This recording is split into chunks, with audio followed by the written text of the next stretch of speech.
Good evening. It's Wednesday, December 16th. This is a meeting of the Southborough Master Plan Committee. Pursuant to Governor Baker's March 12, 2020 order suspending certain provisions of open meeting law, general laws, Chapter 30A, Section 18, and Governor's March 15, 2020 order imposing strict limitations on the number of people that may gather in one place. This meeting of the Southborough Master Plan Committee will be conducted via remote participation to the greatest extent possible. Specific information in the general guidelines for remote participation by members of the public and/or parties with the right and/or requirement to attend this meeting can be found on the Town of Southborough's website at https://www.southboroughtown.com. For this meeting, members of the public who wish to watch or participate in the meeting may do so in the following manner by finding the meeting at Southborough's website, southboroughtown.com/remote meetings. No in-person attendance by members of the public will be permitted, but every effort will be made to ensure that the public can adequately access the proceedings in real time via technological means.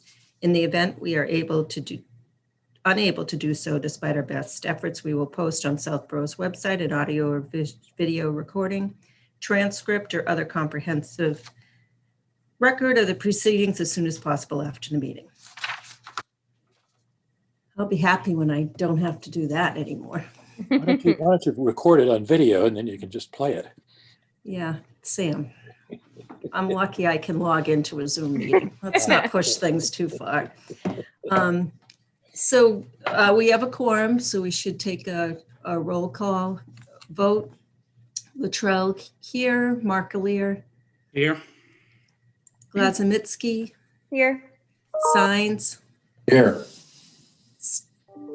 Oh, people are moving around on me. Stivers. Here. McKee. Julie is being promoted from to panelist. Okay. McKee here. Warren. Here. Watson. Here. Connolly. Here. And LaVault. Here. Thank you, everyone. So the first item on our agenda is to review the complete set of visions, objectives, goals, and recommendations. Judith, did you do another super spreadsheet on that? I didn't actually, because I didn't get through everything at this point. We've still got a couple of sections that we're still working on. So I actually did something slightly different. And there were several sections where we were either waiting for updates from the different feeding committees, so schools and recreation in particular, and then a couple where we'd got some placeholders, I guess you could say, in place. So I wanted to go back and look at those sections and suggest some updates to them. So rather than go through the whole document again, I think there's a number of sections that are in pretty good shape. What I've done is created some separate kind of standalone documents. Okay. We can go through to look at specific sections, and then I think by the time we get to January, we will be in a position to go through the whole thing kind of end to end. So does that sound all right if I work through the Sure. standalone documents? I know Katura's not here tonight, but maybe we can just start with the schools document, because there's just a couple of small changes to that one, and she's happy that I go through this with everybody. Let me just share my screen. One thing, sorry, some feedback. It's Kristen. While you're doing that, I wanted to just note for everybody that the Recreation Commission just met right before this meeting, and we were reviewing the feedback from our last meeting. So I think after we have a conversation today where I provide their feedback, we'll probably be in a position to finalize. Awesome. Okay. So I these tried to go into documents, that meeting, Kristen, and it was a secret meeting, it turns out, right? Yeah, there was no public Zooms available. So I was kind of wondering how that was allowed, but it'll be on YouTube. I can't wait. Thanks. As a nail biter. I'll popcorn out. I can give you the Cliff Notes version if you want. okay. Thank you. I'm not doing a very good job at this. Can everyone see my screen? Yes, coming now. There you go. Yep. Okay, let me just change this view slightly. Okay, that's better. Go away. So let me make this a bit bigger. So these documents are all in the shared drive. And apologies, I didn't get them out to everybody, but this was a bit, I didn't do this till this week. So, but they're all in the shared drive, and I've actually created them as Word documents because I know sometimes it's a bit harder to navigate around with the Excel. So does that look the right size for most people? A little bigger, if you could.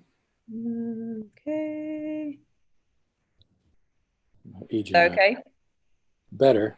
One more would help. All you youngsters have perfect eyesight here, so Okay. that's good. Thanks, Judith. Is that okay? Yep, thank you. I'm not sure I can see. Oh, there we go. Hopefully that will. I think this works. Just let me make sure I can. Okay, I'm going to take it down just a tad. There. Okay.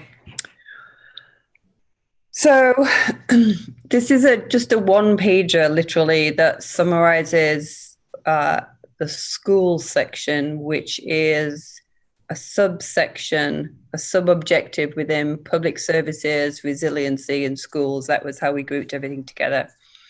And I think you'll remember Katura shared with us, I think on the last meeting, the draft that she'd worked on with the school administrators, and also the school committee had seen it and kind of approved it. It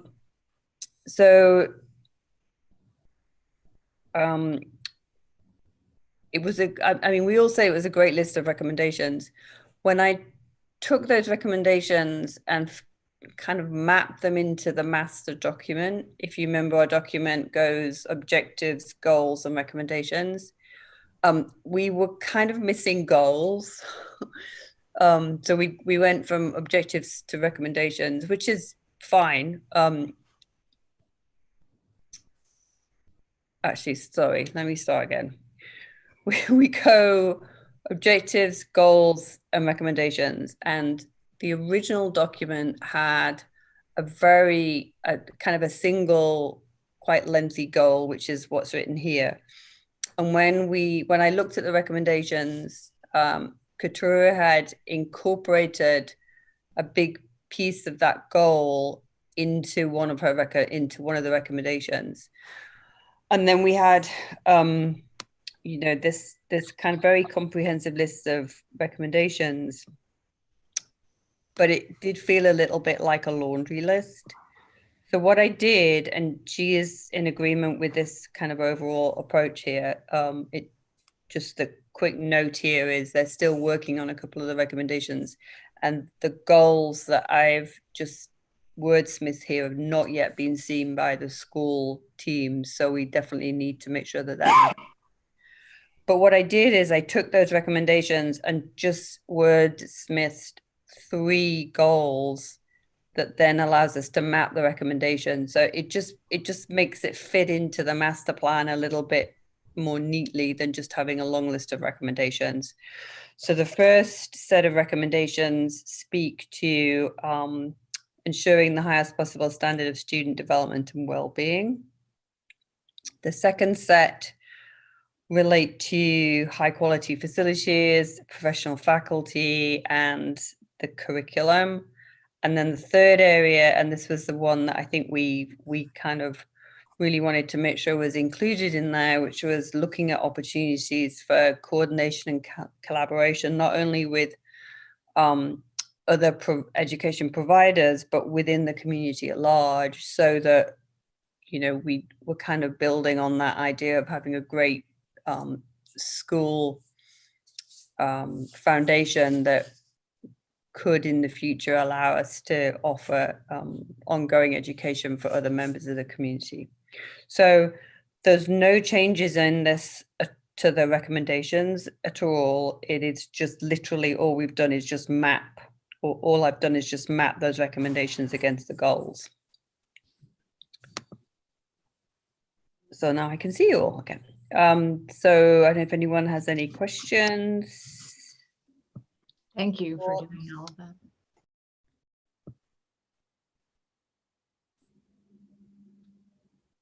So I think, you know, I think the next step, Katura's got another meeting with the school committee, I think it is in the next couple of weeks, and she'll take this back. And then I think we'll be in good shape to say, well, that section is kind of signed off.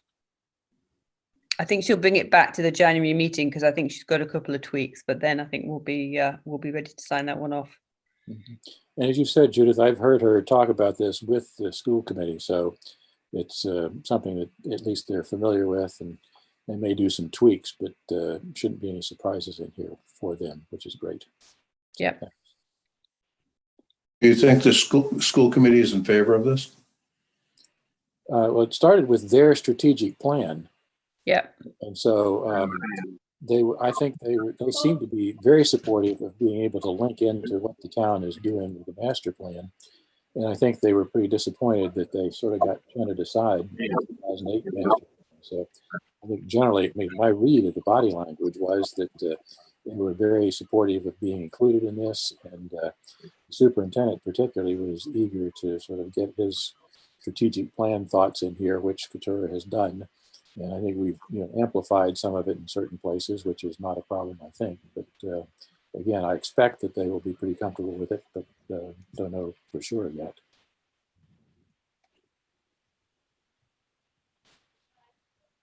Okay. Everyone good with that one?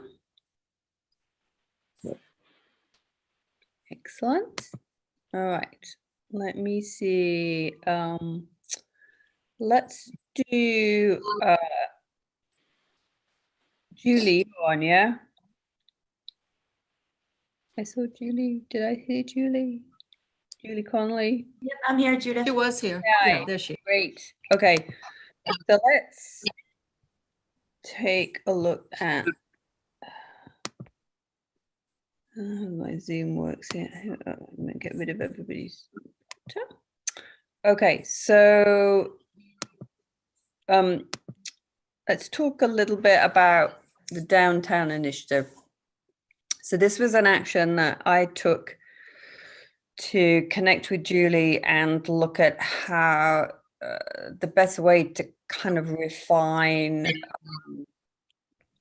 some of the recommendations in particular around the downtown initiative, which, if you remember, started off within commercial diversity, but then we put it into the sense of community objective because we felt that was such a, really key part of what that objective was going to speak to. So Julie has been great at giving kind of feedback, explaining what's been going on with the EDC to me, because I had definitely lost the plot a little bit here. So what I've done in this document, again, it's on the shared folder, taken the original objectives and recommendations and suggested some changes, and then the far right column explains the rationale behind those changes. So as I said, downtown initiative fits within the enhanced census of community. The I think is still fine to provide a vibrant hub, attractive to business and residents. And then I separated the recommendations into two kind of groups. One was what I call the primary recommendations, and then some other ones that were kind of also in our master Excel document. And the first two recommendations that were in there relate to zoning and mixed use. And I think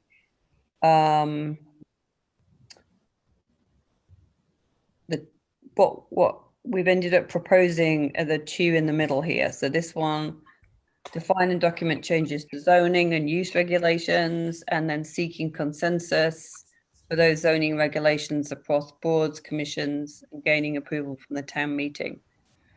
Now, what I want to obviously highlight here, and I think it's kind of pretty obvious, is this is already happening. And I think we talked at the last meeting that it's fine, it's okay to have recommendations in the master plan that are already in progress, because we've, been working on this plan for over 18 months. So I think it's quite, expected that things will already have started. And I think Sam, you've made the point on a couple of occasions that it does us no harm to demonstrate that we are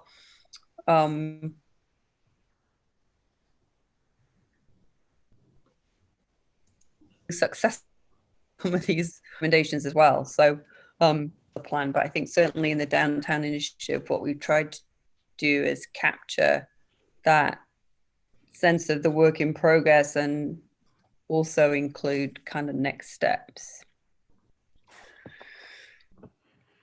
Okay, so the next two, and I just numbered these somewhat arbitrarily, so that's what the numbering is here, just so that it's easier to refer back and forth to them. So number 3 and 4, I think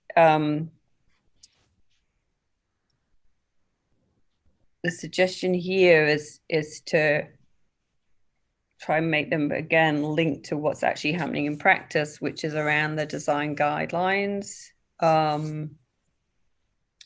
which are being drafted, and then those will be made available and used for planners, developers that are going to be submitting the proposals. So again, trying to make them specific, but also related to what's happening in practice. And then number 5, the suggestion is to amend that so that it refers to marketing and communication package, which I know we've already got kind of one out there for the residents. So I think the first 5 recommendations, the suggestion is to make them into 4 related to what's actually happening right now. What does everyone think about that?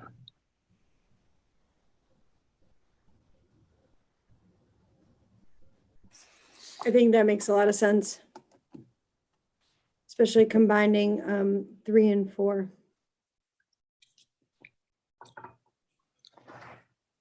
Yeah, I mean, I don't see a problem with that, Judith, necessarily. I mean, I need to look at it, read it a little more carefully, but as long as we're sort of keeping the same content in here, I worry less about the structure at this point.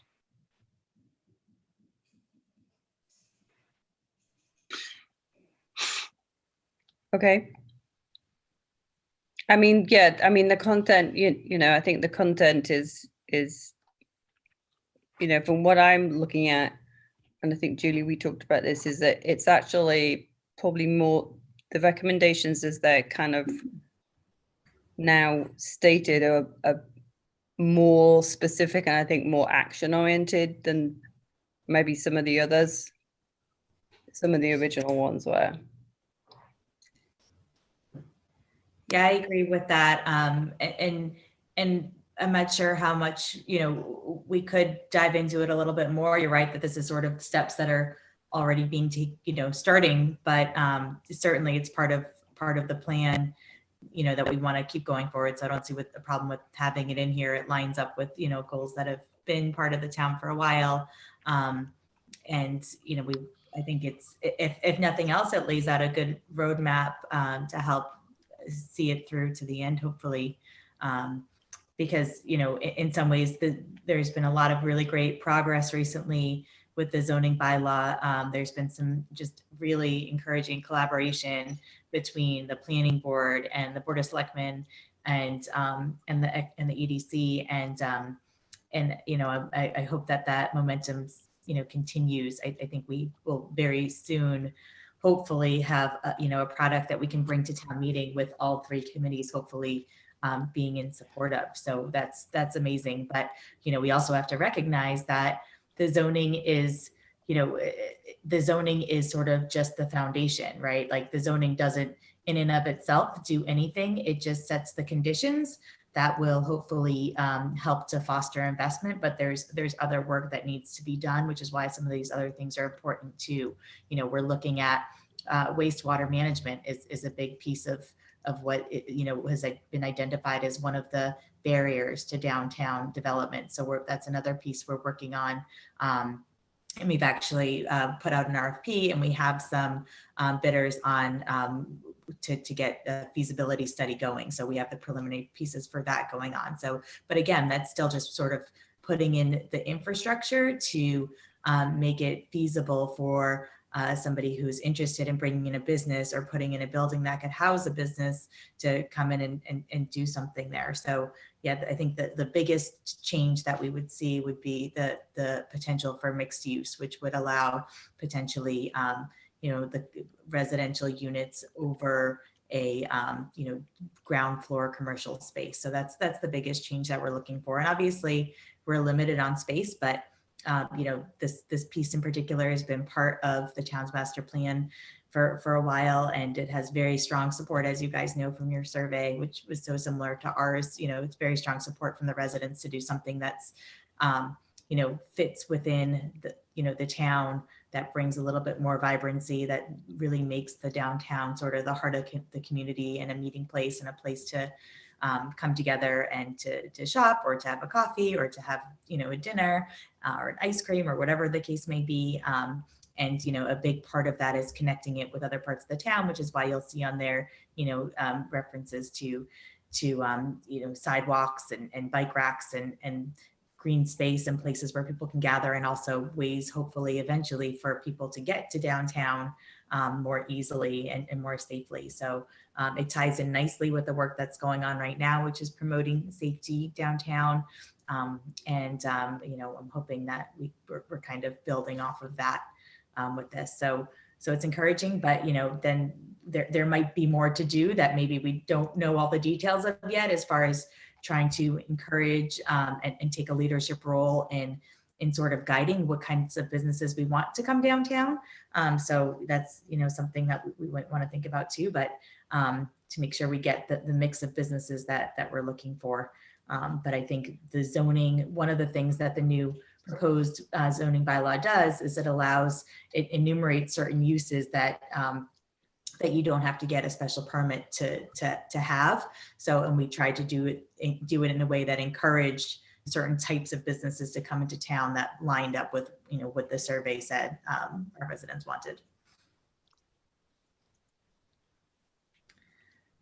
So if anyone has any questions, I have so much information and I don't want to jump in with a slide or anything, but I'm happy to provide more information. We've put together some really, and I sort of hate the term marketing, but but it is explaining to people, what's going on, and thinking about, we found some really incredible photos of what Southborough downtown looked like back in the early and mid 1900s. And there were some big, beautiful buildings. There was a big school building. There was the Southborough Arms, which was a huge inn. There were some very, and I think what's happened is there wasn't a guiding, there wasn't a plan. So things just sort of changed, but without any really path or overarching consistency. So I think that this is sort of our opportunity to have a little bit broader vision that we can hopefully foster. And again, it's all privately owned land, so it's not like we can dictate what goes in, but to lay the foundation to kind of encourage what we think we want. Which brings me to my question on the proposed recommendation on 6. Like, how could the town develop a strategy to sell personal property? We don't own anything downtown. Right. No, you can't, but I, we know from speaking to some landowners that we've identified certain parcels. There are people who have come to us who have said that they might be interested in doing things. So you're right, we don't own any of it. So it has to be something that's, that's initiated and led by the landowner, but there are some parcels where I think that that's possible.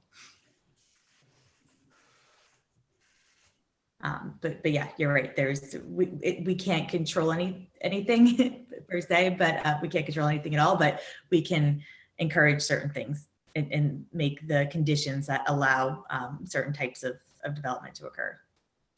Julie, I think parcel 5440 behind the House of Pizza there is a good example of that. We don't own Absolutely. that, but we have been working on a strategy to acquire that. Hopefully, it'll be pushing forward. You had to bring that up, Sam. Hey, it's my favorite And topic. I just want to thank you for always being the cheerleader for that parcel. I think that is a potential, just such almost a linchpin to all of this. And I appreciate your consistency in trying to keep that at the forefront, because I think it's really important. And there are a lot of potential different uses that even though it's not, even though it's not street facing, there are so many different things that we're like, oh, what are we going to do? What if we need, wastewater treatment or parking or a pocket park? There's so many things that could be used for. If we could make that happen, that would solve a lot of the problems that we've identified as barriers to making this all work together. So the list is long, and I've got a conceptual design of an 8-story structure there that has various functions on each floor, fills the entire lot. Way to maximize the space. I like that idea. So, parking garage in the basement, wastewater plant in the sub-basement, playground on the ground level. And then rooftop green space. Yeah, exactly. That's Yeah, where the can we get space the comes in. rooftop bar? I mean, I could bring a huge amount of business into the town if we have a rooftop bar. One side of it will be the rock climbing wall. So, That's how you get up there. That's a good combination, a bar and rock climbing. that's right, exactly. What could go wrong? In the funeral parlor on the other side of the building. Don't Julie, celebrate. has there, I understand your focus is principally commercial. Has there been any discussion of the development of public space aside from bicycle racks and a couple of benches? Has there been any discussion of that as part of this plan? Absolutely. And again, we're very constrained by the physical geography of the space, because it's a pretty small area that's already, mostly developed, a lot of it with residential houses or small commercial spaces. But absolutely, that's part of the plan. And one way that we are talking about that is with the zoning and setting the way we're setting the floor area ratio. And there's actually one of the parameters that we have in there is a ratio of like green space to building, to make sure that it's not, wall to wall building. And that's part of what the design guidelines could do as well, is to have guidelines that require, certain green space or how the non-building space is used. Already the building can't be too big on the parcel itself. And we're talking about, what appropriate setbacks are, because obviously the newer style is we don't want big parking lots in front or anything, but we want to be close to the sidewalk, but maybe have some space there so we could do outdoor cafes or benches or park or some sort of green gathering space. If you look, we put together some renderings ago, and I'm happy to share them now or another time, but just sort of what could it look like in different areas of downtown. And one parcel that we identified was toward the end of Park Street, which is again currently privately owned, but the owners know that we've been doing this, and they're okay with it. it's potentially really great opportunity to have basically, that whole end of Park Street be kind of a walkable green space with a perimeter of small shops or little kiosks or restaurants, maybe with like a common space in the middle that could even be like a stage or something that could be an area that brings people together. Again, there's not, and Sam's parcel 5440 also, that was another thing we talked about. If there's some sort of underground wastewater treatment or something that's utilized there, that would potentially allow us to put a little pocket park above it or something like that. So it's something that's been on our mind since we started talking about this like 3 years ago. It's something that definitely ties to the town, and will help us. It's not just commercial that's on our mind, although people certainly are seeking those sort of amenities. But I mean, it certainly occurs to me that Westboro, Framingham, a lot of places have a lot of commercial establishments. Yeah. And I was wondering what you had in mind to make sure that the development would be successful for commercial properties, as well as provide some sort of cultural or social center for the community itself. Again, it's, I think in the zoning, in the bylaw we proposed, we've called out certain by right uses. So that's sort of a signal to potential developers that this is what we're looking, this is the kind of space, these are the kind of tenants or owners or businesses that we're looking for here.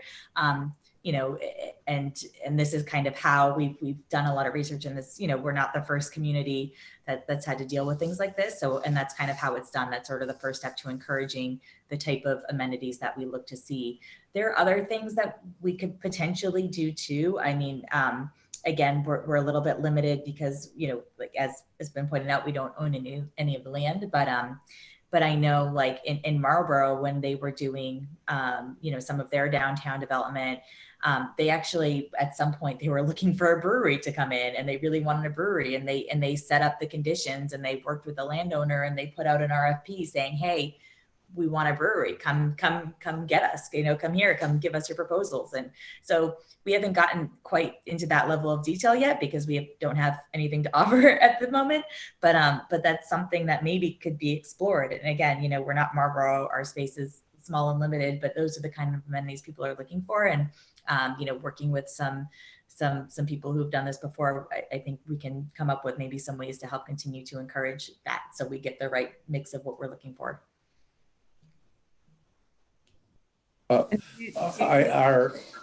you suggesting that we allow developers to define what that downtown area should really look like? That is, what cultural or social facilities should be developed? That we have, so they'll come in with a specific commercial point of view, and I'm sure they want to make whatever they develop a successful development. Of course. Will they extend the concept to include the concept of what will develop culturally as well as socially for the city, a viable downtown area, or are they interested in putting up buildings which they can either own or sell for rent purposes at a later time? Again, I mean, because it's private property, I don't know how much control we would have over that. I mean, we're losing properties all the time to St. Mark's for that very reason. I think that we've been in touch with some local developers who we think, have good intentions, and, who we think understand Southborough and what we're looking for. And not that we have commitments from anyone or anything, but we've talked to people who we think, maybe have, a shared vision with us. Again, we only have so much control over it, but that's the same anywhere. I mean, it's, and that's why I think, the zoning that encourages certain uses combined with the design guidelines that will set parameters on what the physical space would look like.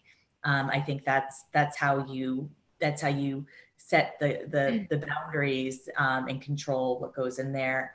We're not going to be able to say exactly what goes in and exactly what anything looks like, but that's what the design guidelines are for, and that's why that's an important piece of it too. Julie, can I add to that? Sure. And Bill, good question. I think that we have control, as Julie's suggesting, over what kind of businesses go in. There will be presumably site plan review by the planning board on various projects. I think that you're right, developers are in it to get money out of it. And sometimes you get deals that you can require mitigation payments for. If somebody wants to do something unusual, we've actually, a number of cases to date, gotten reasonable payments from developers to do things that maybe require special permits or whatever. And that kind of stuff, that kind of money can fund some other infrastructure development. I think the town is probably going to be involved through DPW or whatever. If we got park space, for example, town probably is not going to be able to afford to build structures like a 3-story building or whatever, but landscaping and paving and creating walkways and those kind of things, I think the town can frequently find ways to support that kind of development at relatively lower cost than putting in buildings and housing and that kind of stuff. So I think that there are ways to make all of that work together if we've got a plan for it, which I think, again, the current renderings give ideas about possibilities there, but you got to acquire the property. As Mimi suggests, we don't own a lot of that property. So it's going to be an ongoing process, but you do it a piece at a time. So you're hopeful that you can move it in a way that makes sense here. 2 points, Sam. One is I'm wondering, we're talking about a downtown development, but at the same time, the city's developing a presence along Route 85 in that general area with golf courses and public buildings of varying kinds.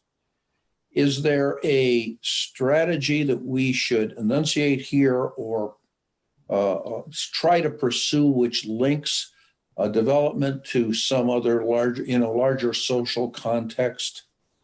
Number one. Number two is I'm wondering whether, in fact, something specific to what you're talking about should be mentioned in this document so that we can look back in so many years and try to discern whether we, in fact, have achieved kind of those objectives.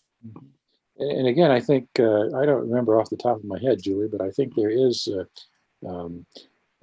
effort and focus on community activities, socialization, those kind of things in here, space that people can use for gathering and informal group meetings and those kind of things that we already have in here. Yeah, absolutely. Yeah. Bill, to your first point, I think it does make sense to have some language in here to say that some combination of reviews, incentives, et cetera, to pay careful attention to, again, public spaces and opportunities for public gathering, sense of community, which we've got other places in the plan, et cetera, just to reinforce that. And also, there actually is conversation going on about, and Kat is closer to this than I am as far as the trail network, hooking things together. We've had sidewalk conversations about the downtown area to be able to link various pieces together. There's conversation. We're doing some work through the DPW now up, I guess, behind the library towards St. Mark's there. That parking area is going to have some changes to it, it looks like, and there will be some trail access, walking access to connect library better to the townhouse, and we can continue that down into the center of town as well as down Corderville Road there with some sidewalk development to connect Woodward, the senior center, public safety building, et cetera. So in theory, we could have a network of sidewalks that would connect all those pieces down Boston Road to the Southborough Housing Authority facility down there. So again, over time, you got an opportunity to build infrastructure to connect all these pieces so people on foot, on bicycles can actually have access. So longer term, but that's certainly an important direction to keep in mind. But do you believe then, Sam, that we should have some sort of reference to these other connections or other committees or plans associated with those committees in this document? Or should these stand alone as more silo-like discussions of objectives and principles? No, I think we already have those kind of things in here. We've got, again, in the accessibility stuff, or I can't remember what the section names are, but we've got a conversation in here about trails, access, connectivity. And so that's an important part of the master plan. Not as much in the downtown initiative, although we've talked in downtown initiative about sidewalk access and so forth. So again, important thing to keep in And we mind. did A lot of text around that concept, I think, already. we have talked about, connectivity and trails to, if possible, leading to downtown. That would be, that's something that was, when we originally started talking about and identified, some of the kind of pillars of things that we wanted to look at. One of them was connectivity and ways that we, not just sidewalks, but other ways that, were there options potentially to have trails that connect downtown. I know, we talked about, a rail trail and things like that I know that the Trails Committee's looked into. And I know some of these things are really complicated, and it, admittedly hasn't been the piece we've been focusing on lately, because we've been really, diving into the zoning piece of it. But that's certainly something that's part of our grander vision. And that's been, part of our plan from the beginning is connectivity via both sidewalks and potentially, other trails too, as access points to encourage pedestrian and bicycle use downtown. Does anyone know, so Park Street is only partially paved and the rest of it is owned by the railroad and there's an easement on it? Does anyone know who the easement is to and what rights that grants? I do not off the top of my head. Most of Park Street is privately owned, not by CSX, but I do know that, yeah, obviously there's a portion of it that goes through there. So we haven't looked at it in that level of detail yet, but that's a great question. It's privately owned. It's not a town road? Well, the road is, but the land around it is, is privately owned. Yeah, where Ted's was down there, I thought was privately owned. And then the CSX is, I think, a 25-foot right of way on each side of the center line of the track. Well, so the whole portion, if you look on the GIS map, it shows Park Street going all the way to like Foley. Yeah, which it doesn't. But it doesn't, there's an easement on it, and that whole portion from where it's paved to Foley is owned by the railroad. Yeah. And I couldn't find on Mass Land what that easement was, or to who. Interesting question. We ought to look into that. Yeah. It's just the only reason I asked. I wondered if that granted the town any access to, there could be, a walkway from Foley up to the downtown from there. Well, there was a development proposed back there that I think is quieted down now. I think Peter Bemis maybe was involved in that. Oh, really? To develop a couple of properties off the end of Foley there. Yeah. I haven't heard much about that recently. Resident, just a couple like single family homes, or? Yeah, I think so. Yeah, he's going to subdivide a couple of those lots down there. Interesting. Maybe that's where the railroad is going to handle their nuclear fuel processing operation. You're an instigator. Yeah, no, that's definitely something we can look into. But those are all great points and questions. Not the nuclear fuel bit, though. Not that one, yeah. Official reason, But then make that clear for Kate when she comes to this, do the minutes. Yeah. Yes. So there's a couple of things. Rebuilding either. We're not letting that happen either. So just a couple of things to kind of summarize what we've just been talking about. We've added in recommendation 7, which is about looking at options for creating a community green space. That was the idea of having this gathering space. So I think that one kind of picks up that hook. The other one, actually I've got 2 number 9s, but the second number 9, just in this other recommendations, we had connectivity and access to downtown for pedestrians and cyclists in the original downtown initiative, but the note I kind of put there is that does duplicate what's in the accessibility connectivity, but we could put it back in here and just make a reference to it in accessibility connectivity, because it sounds in the conversation like that's a sufficiently important thing for us to be kind of making sure we include in this overall set of recommendations. Does that make sense? Sounds good to me. Okay. And then the stormwater, the number 8 there was a original recommendation around stormwater management and wastewater management.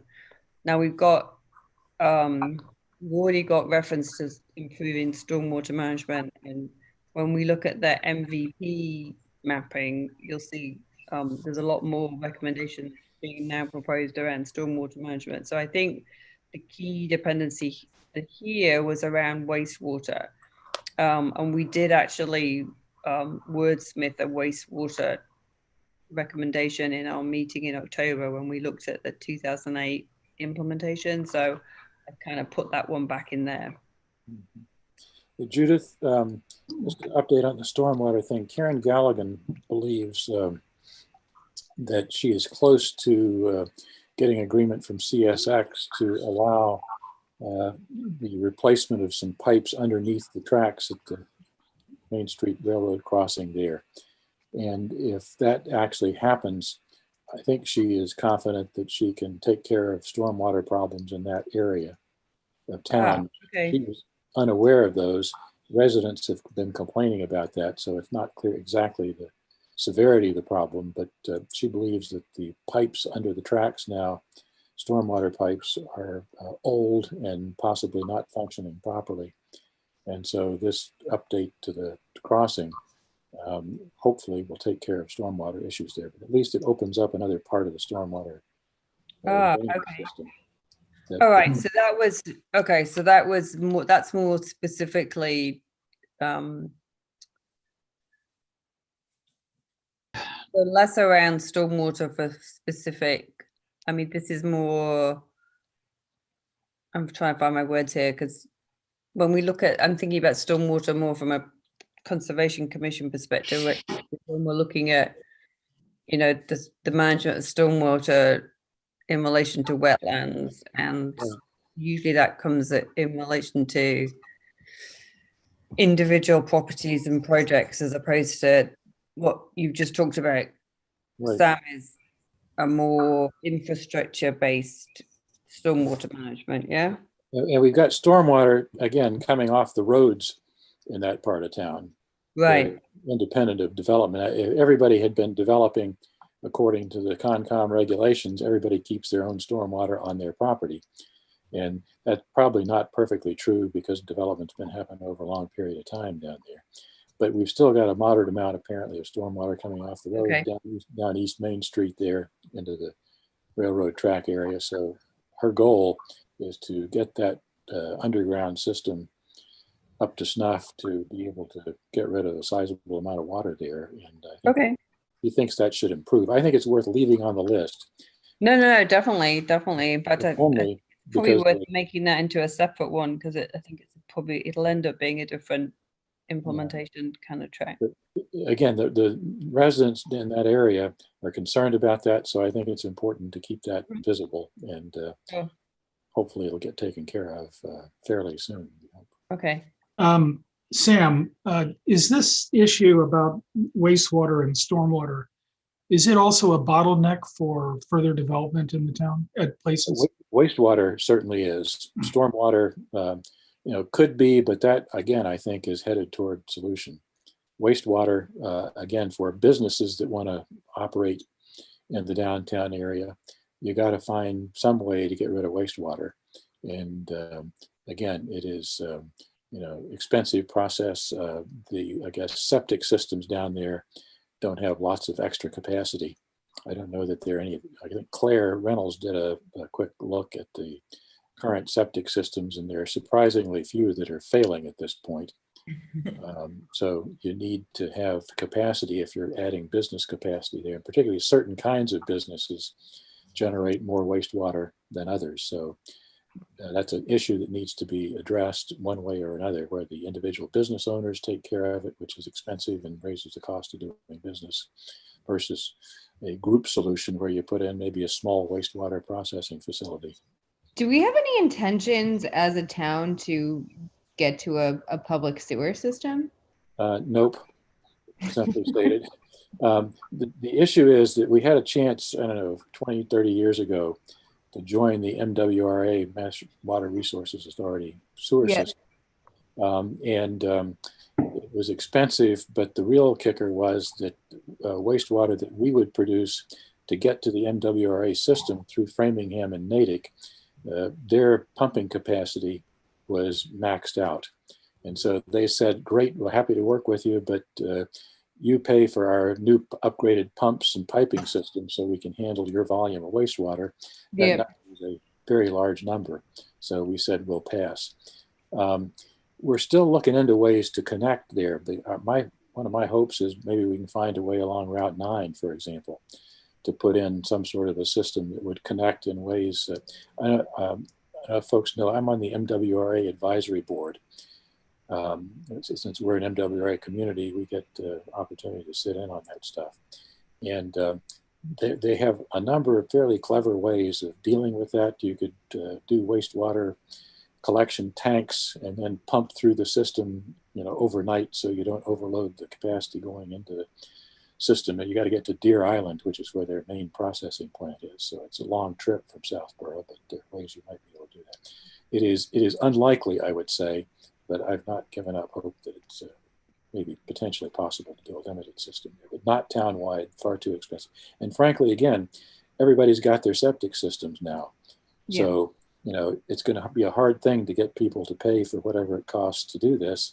If I got my system, I don't want to pay another $30,000 or whatever to connect to something that I don't really need right now. Bummer. Long answer to get to know. Can I just circle it back to downtown just with a little bit of information that I have? So yeah, we did look into what systems were available, what systems are operating right now with the downtown businesses in particular, and they're all septics. And as Sam said, none or very few are failing, but however, they also didn't have any capacity. So thinking about if we're going to do anything, especially something that's going to be more than one story, that's going to obviously increase capacity and max out, in the septic systems obviously also take space. And that's one thing that's at a premium right now. We're not the only, by any stretch of the imagination, Massachusetts town that was developed, without public water, then with septic systems, from leach fields to septic systems to whatever. It has been solved in other communities. So we've looked at what other communities have done, and there potentially are opportunities. And the price tag is high, but also not as crazy high as we thought it was. And without, I hate to even throw out a number because we don't know specifically for us, but we think within the $1 million range is not unreasonable to get a wastewater treatment facility that'd be pretty small in size, but would potentially support a big chunk of the downtown area. And it might be something potentially that if a developer had the right opportunity, they'd be willing to also, share some cost in as well. So there are some opportunities. The parcel 5440 might be a key piece of that. But it is something that's barely working now, but for each individual business, it's working enough for them, like Sam said, same with residents, to not want to put money into something else. But I think that there is opportunity to do something, and we won a grant last year, so we're using some of that grant money now to start a feasibility study to just sort of see what the options are. But well, $1 million is a lot of money, and the grand scheme of things, it's not that much money. So I don't think it's something that's totally, far-fetched for us to think that maybe we could get something like that to work. And that's certainly a key piece of, having a project be feasible or viable for a developer to come in and do something. Okay, so just to then tie out this particular kind of section of the plan, the other two recommendations that were in the original one were around a transfer development rights approach. And I know, Mimi, you had said that you didn't think that was a viable option. And I believe in the, if I've read the notes right, on the design, not the design guidelines, on the zoning, that's not the approach that's been taken, correct? So we can take that one out of the plan. Yeah, it's incredibly complicated. You need a receiving area and a giving area, and it's very, very complicated and a lot of legalese. And if we want to change the zoning downtown, Okay, so that one can come in. that's not going to happen fast to do that. Yeah. And then the other one, I think there was a recommendation around increasing parking capacity. And I think, Julie, you and I talked about the fact that the parking needs are going to be attached to individual projects as opposed to a specific project. So let's build a new parking area, which I'm guessing doesn't fit anyway, because we don't want a multi-story parking lot in the middle of the town. Yes, I don't think that's what we want. Yeah, I think it'll be probably tied to individual projects, and they'll have to present a plan that adequately provides parking. It's part of the zoning bylaw as well, that provides specific guidelines for how many spaces are needed for different kinds of uses. So that's, yeah, and parking's a really interesting topic, and it's something I've been reading up on a little bit, but I will go down a rabbit hole. But yeah, and I think it'll be handled on an individual basis. Okay. We certainly don't want to use too much of our the limited space we have down there to have giant parking lots. That sort of goes against the look and the feel and the result of what we want. So okay, so that's the downtown initiative. Everyone, I'll make the changes to this, and I'll post a new version on the shared site. And I think Julie mentioned it before. There is a document on there. I think it's on the EDC website, which actually explains kind of the history of the initiative and has those great photos in it, and summarizes the timeline and next steps. It's a really good document. It's very easy to read, and gives I felt a really good kind of sense of where we are and what the next steps are. So yeah, and I'm happy to share that. I didn't want to digress too much, but if the committee's interested, I'm happy to share it. I didn't want to take the time and monopolize here.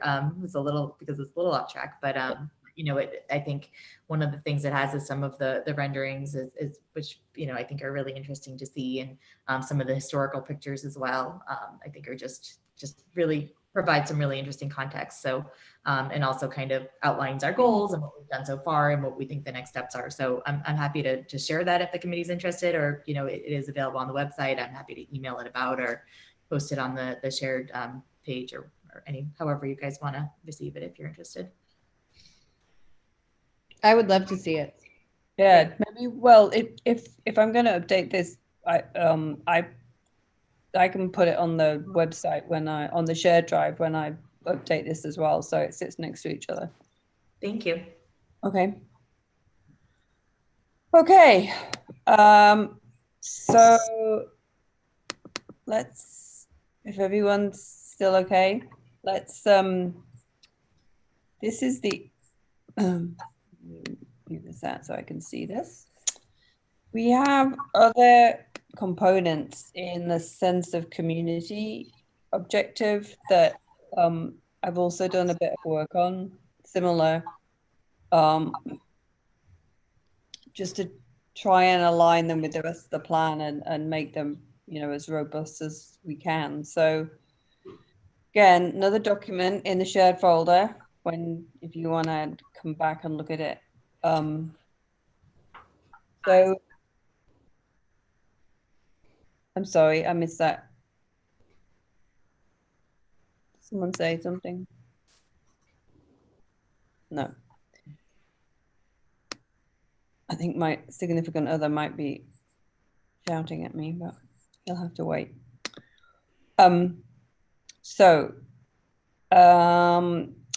after the downtown initiative, the next goal area within the sense of community objective is historical and if we're going to stick to the old Massachusetts state model for the master plan, archaeological assets. So this again was an area where we had some placeholders in the 2020 plan, some of which were in the 2008 plan, but we had never really kind of bottomed out whether or not they'd move forward, how much they'd move forward. So I talked to Kate Battles via email today because she is on the Historical Commission. And originally we had Rebecca Dean, I can't remember her name, Dean's Row on the committee. But she really hasn't been able to join us since, I think, middle of last year, maybe even the end of last year. So Kate has agreed to help us move forward to get these recommendations or the goal and recommendations back in front of the Historical Commission and get them to either agree what's being proposed here or come up with their, things that they really feel are important for them to work on in the next, 5-10 years. So this again is a kind of a similar mapping document to the one we used before. I'll just quickly run down. So the original goal was protect and manage historic assets. I actually just wordsmithed that a little bit and expanded it to protect, preserve, and develop historical and archaeological assets, because that's the language that's in the charter of the Historical Commission. So I think it's kind of good to have that in there and consistent with it. As I worked down, one of the recommendations was protect historic assets, and my suggestion is that we actually withdraw that because it's really just duplicating the goal, and I think it's that's the underlying mandate for the Historical Commission. So I think we've talked about in the past what we want to try and avoid here is replicating what the kind of business as usual responsibilities are for these boards and commissions. So, I'll use the equivalent for the Conservation Commission. We're not going to have in the master plan, ensure compliance with the Wetland Protections Act, because that is the role of the Conservation Commission. So it's not really a kind of a goal or recommendation for a master plan, which is really about new stuff, improvements, moving forward, a more strategic approach. So unless anyone's got any concerns on that, we would take that out. There was a recommendation to recruit a historical architect. I had no background on that, so Kate is going to pick that one up with the commission, see if that's something that they are doing, if they want to do it. And then the next set of recommendations, I've just wordsmithed them slightly and just gone back to what was in the original 2008 plan, just to try and provide some better clarity around it. Plus, I've added in a couple of points here around looking at the inventory of historic resources, which we talked about in October. And then we also talked about adding in a recommendation linking sharing the understanding, the appreciation of the resource of what the commission does and how they do it as part of the tricentennial celebration. So that's in there. And then the last one there was ADA compliance. And Bill, that's all it said. So I just put a sentence together that's that I have no idea what was the intent of that particular point, but I don't know if yeah, I mean, as I read the revised recommendation, Historic properties are, with respect to ADA compliance, are a little difficult. There are rules and regulations associated with it, and it typically revolves around renovation of those properties for potentially different purposes and the cost of those renovations. A couple of those things together determine whether, in fact, there has to be various types of ADA compliance associated with that kind of renovation or those properties themselves. But in the sense, when we were talking about sense of community, what I think we discussed at one time, or at least I thought we discussed at one time, was how to involve all members of the community in their community itself. In other words, not only would we want a general study concerning our buildings and resources and committees and how they can or cannot be inclusive of people with varying kinds of disabilities.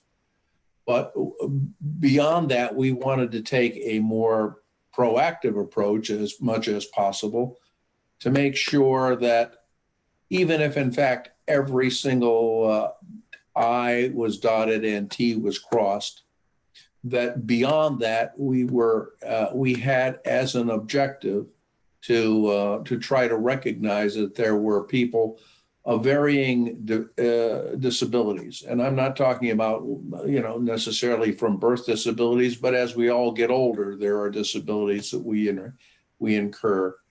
And it were things like that could be included in our objective here so that we could encourage all the committees within the purview of this particular document to try to recognize that they may have to go, not only will they have to do the letter of the law, but they would potentially we would like them to go beyond the letter of the law to try to accommodate these kinds of individuals. Long conversation there, but. Okay, so maybe that was just it got put in a slightly different place. So you're suggesting it should be a more holistic goal as opposed to saying specific to historic assets? Yes, I mean, don't forget historic buildings. If you were to, let's say, move into a historic building today, my understanding is that none of that building will have to be ADA compliant. Even if you, in fact, have a disability yourself, there's no obligation for the seller or the purchaser or anyone else to make it compliant upon sale. That's Now, correct. if in fact you want to do something else, like let's say turn that old building into a commercial establishment of some kind, or create rental apartments on the second floor or something of those natures, then in fact, ADA compliance becomes an important discussion depending upon whether you're doing it for commercial purposes, number one, and number two, whether in fact you're spending lots of money to make those things happen. In other words, the amount of money you spend based on the value of the property determines whether various types of ADA rules kick in. Okay. So it's not just historical. Okay, so let me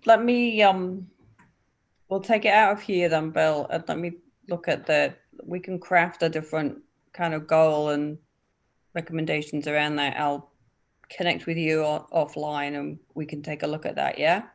Sure, that'd be great. Okay. Okay. William, are you there?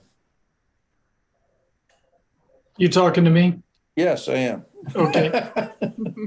Mr. Warren. You may want to involve him in these discussions too. Bill and Bill? He's on the ADA committee. Okay, Bill and Bill. There we go. That's going to make it easy then, isn't it? Bill and Bill. The Billy Clubs. Sorry, I hope you don't think this is politically incorrect, but if you ever get a chance, you should Google Bill and Ben, the Flower Pot Men. That's all I'm going to tell you. It's very British. Yeah, that was a British sitcom, if I'm not mistaken. Yeah, well, it was actually, it was a children's. I just Googled it. It's from 1952. It's a cartoon. Okay, I'm not that old. It was I am. one of the original. It was one of the original kind of children's, like BBC TV children's programs, and they were on at lunchtime. They were like every Monday to Friday. There was like a 15-minute little children's show, and this was about two little men called Bill and Ben, who lived in flower pots in the garden with little weed. So terribly non PC, I think, these days. But anyway, it's part of my youth. It was a different era. How It shall we was a say? different era. Oh my gosh, yes. Completely different era, yes. They were still repairing bomb damage in London in that era. Thanks, Bill. Right, okay. So next one, the next one was a goal that was in the original listing that was preserve and promote unique qualities of the town. And the only recommendation that was really in there was avoid overdevelopment, traffic and noise. And my thought is here, because we haven't really got much substance around it, unless anyone feels very strongly about it. If we expand the historic assets goal, I think that will cover unique quality of the town. Unless anyone thinks there's anything specific that we want to add in there.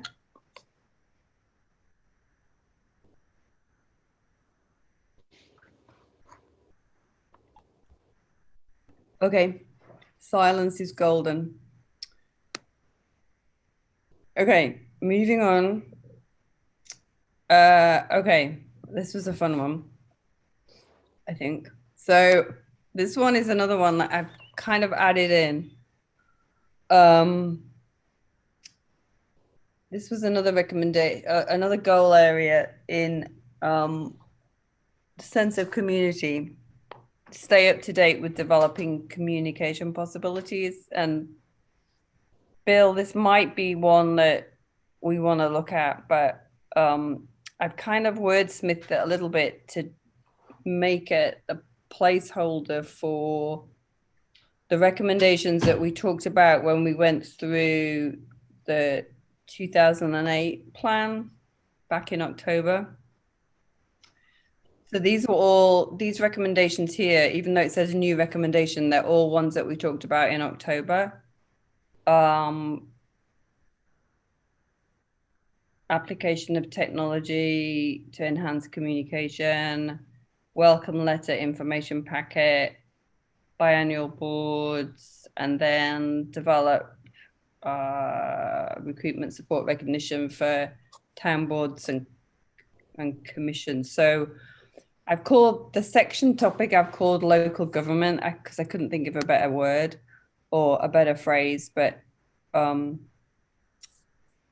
would be the kind of more, I guess, the political government side of sense of community.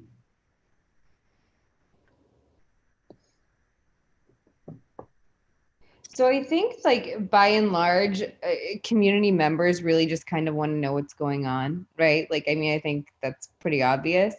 Would it make sense? Is there like maybe a spot on the website we could have just post bulletins from all the different committees or commissions, just kind of as bullet points? It's like, if you want to, organize it by date, or even, by project, if there's updates, regarding the downtown or with schools or whatever, just have different tabs on that page that people can go to for just quick information. I think that's, I don't know, maybe the best way to communicate with the town is something digital, some kind of digital platform for that. I think that's great. And we've talked about that in the EDC as well. I think the issue ends up becoming like those platforms are only as good as the content you put in them. So Right. it's just like who is then responsible for Yeah. culling that data, figuring out what's worthy of being posted, making sure it's up to date, because it just looks, this happens all the time with companies and, all different sorts of platforms where you have these great intentions. And then, if your most up-to-date thing is from 8 months ago, you go on there and see that that's not a good look either. It's almost better to not have anything. I think that's a great idea. And I think that I know like the town does they have a Twitter handle. I don't think, a ton of people, I don't know, I follow it, but things like that, it comes down to a question of who is in charge of it and manpower. And I totally agree. I find this happens a lot. I mean, especially, so like, I think the downtown is a good example of it because it's something that a lot of residents are actually, are really interested in. However, they're not necessarily, most people don't always know what's going on with it or, learn about things after the fact. I know, I'm sure Kristen would agree with me that Fields was another one that, I can't tell you how many conversations I had on the sideline of a soccer field after the Fields proposals didn't go through saying, oh, I didn't know that had happened. I would have voted in favor of that. I would have gone. And so, I think it's a sort of an ongoing small town problem to figure out how to connect with the community, how to make those connections between the government and the community and let people know what's going on. Mm-hmm. So I don't know if I have a solution, but that's my one reservation because I think it's a great idea, but I think it's just hard to practice. Yeah, no, I mean, I agree with you. I think putting it into practice is for sure difficult, but honestly, I feel like this is actually a super, super important responsibility of ours as far as town government is concerned, is to make sure that we are communicating, what exactly we're doing and really, I guess, justifying our purpose. Because I feel, personally that, you have these political figures and they're just kind of like the tooth fairy. It's like nobody knows how the sausage is made and things just happen. And, with federal government, there's a lot more, theoretically anyway, transparency there and a lot more oversight and, means of communication with their constituency, with our, our citizens as a whole. But I think it's actually really, really important. I feel like that's one of the biggest things that maybe isn't talked about so much as far as people within the town just like not knowing what's going on. It's like, guys, I feel this way. I'm pretty sure you feel this way. Do we know if anybody is working on this, at a higher level? Is this something that's on the Board of Selectmen's radar? Like, what's going on? So honestly, I feel like it would actually really do us a lot of good to, one, advertise that we are doing this, and number two, put someone on each commission, if not maybe even just like the major commissions, like planning board, selectmen, downtown initiative, things that we think are of particular interest to people, and make it their, job like twice a month to update their section. I think communicating with the public and communicating with the citizens of this town is actually a major responsibility of our town government. And yeah, it's Kristen, and sorry, I have been listening and online, but I had rec before this, so I did go off mute or off video when I was eating because I didn't think you guys would want to see that, and I had some kid things to deal with. But I've been listening, and I agree with this. I mean, yeah, Julie and I and others have talked about this for a long time. I think a lot of people think some of our peers are complacent and don't care, and that's just not it. They're just busy and don't know where to go. I mean, let's face it, at least for parents of our age, honestly, like the two primary sources of what's going on in Southborough is mysouthborough.com and Southborough Parents Share and Care on Facebook. Yeah. And that's, it is. And that's, it is what it is. I agree with the sentiment. I agree with the goal. I don't know that the town website is going to be the solution because it's boring. It is.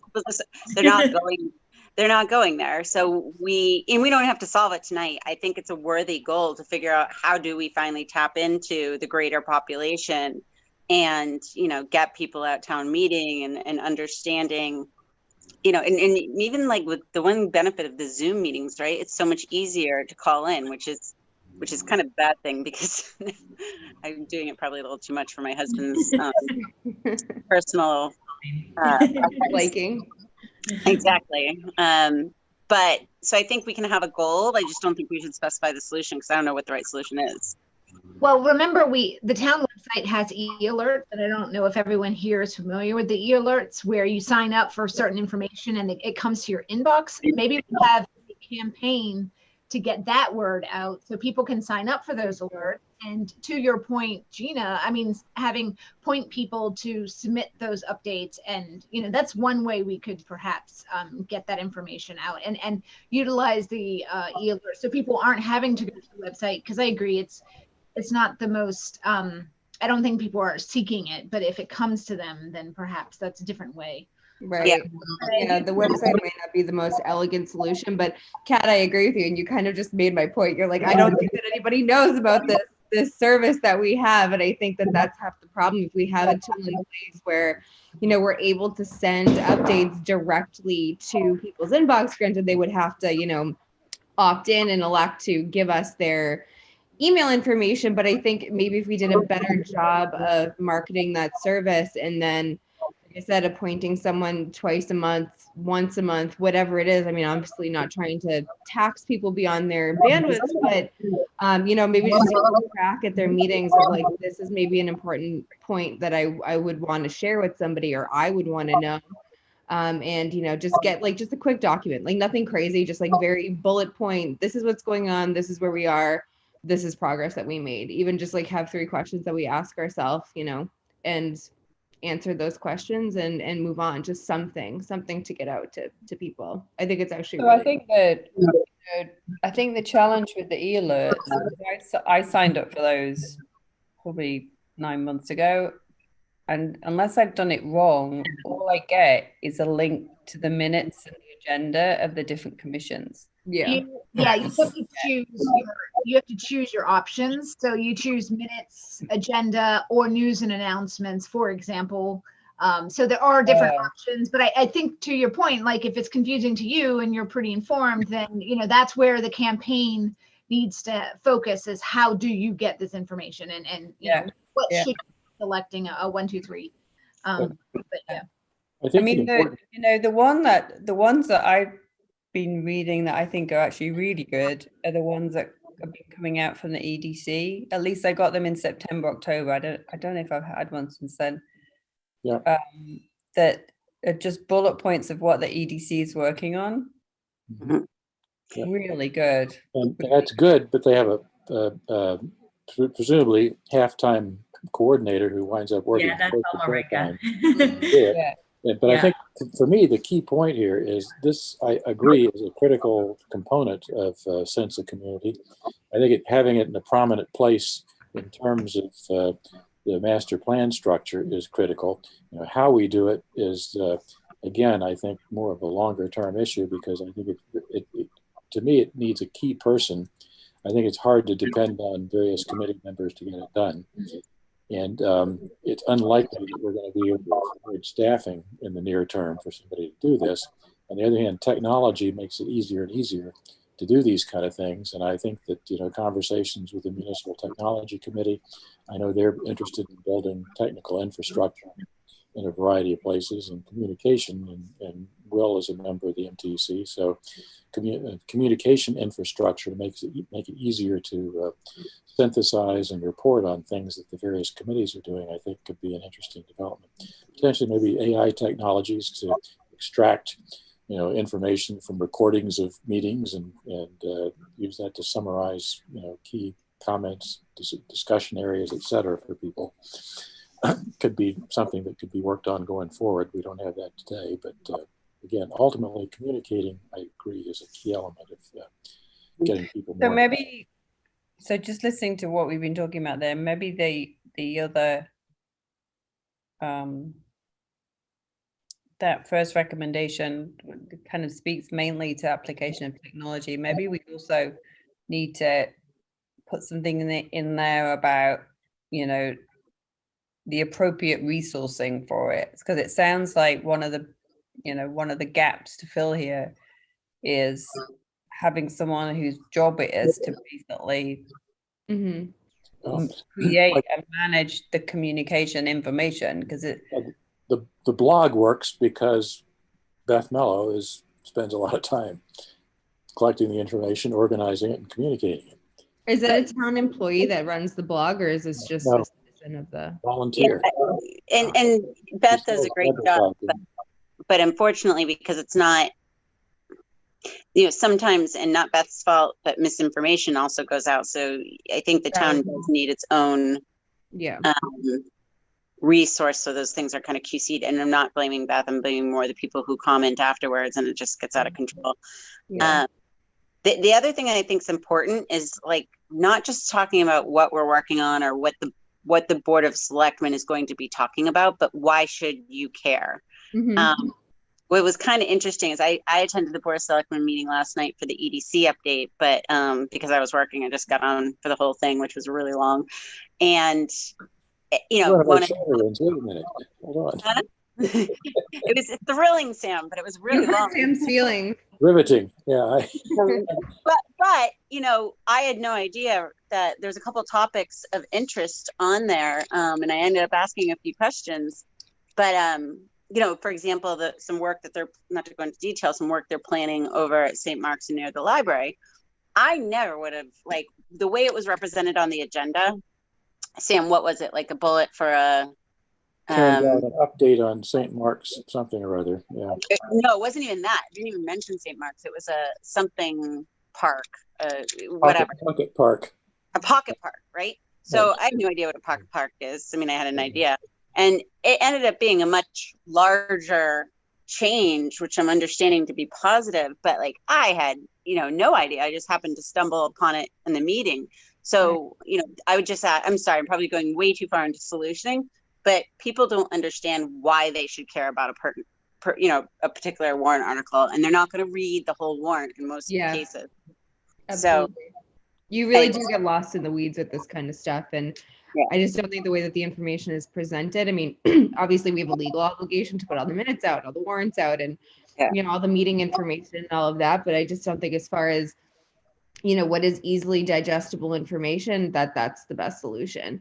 So, I mean, I guess something to think about. Yeah, I mean, I don't know exactly what the right solution is. I think that we have a very diverse population in this town. I think we have a lot of, young moms like myself. I think we have a lot of, middle-aged career, driven people. And I think we also have, a decent, like, senior citizen population. I think that we all kind of consume information in very different ways.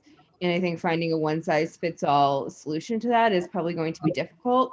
But I mean, given what we talked about here, our number one and number two sources of information about the goings on in the town of Southborough are a blog and a Facebook group. I mean, I think that's very telling of what potential solutions could be.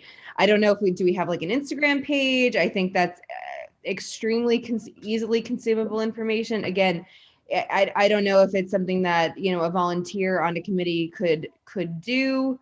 Or if it's, I don't know what the legality of that is. Like if someone could just get on Instagram, make a page and start like hawking information and, well, I mean, I guess we do see a lot of that regardless and in other areas of government, but, I don't know exactly what the, what the legality is around that. But yeah, I think that it's something that we definitely need to consider and something that we really should try and find a solution for sure.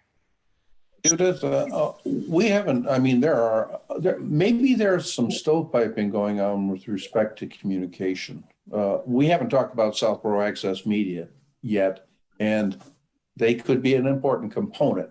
So there are lots of different technologies, but it seems to me that when presenting information to the citizens, that everything is stovepipe. You've got to be interested in something to look for it.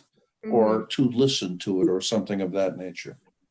Is there anything that we could include here that would deal with, some sort of news aggregation for the citizens of Southborough or something of that nature that makes some sense? I mean, I think all of these are really great ideas. And I think what I'm hearing is this could be one of our top priority, recommendations for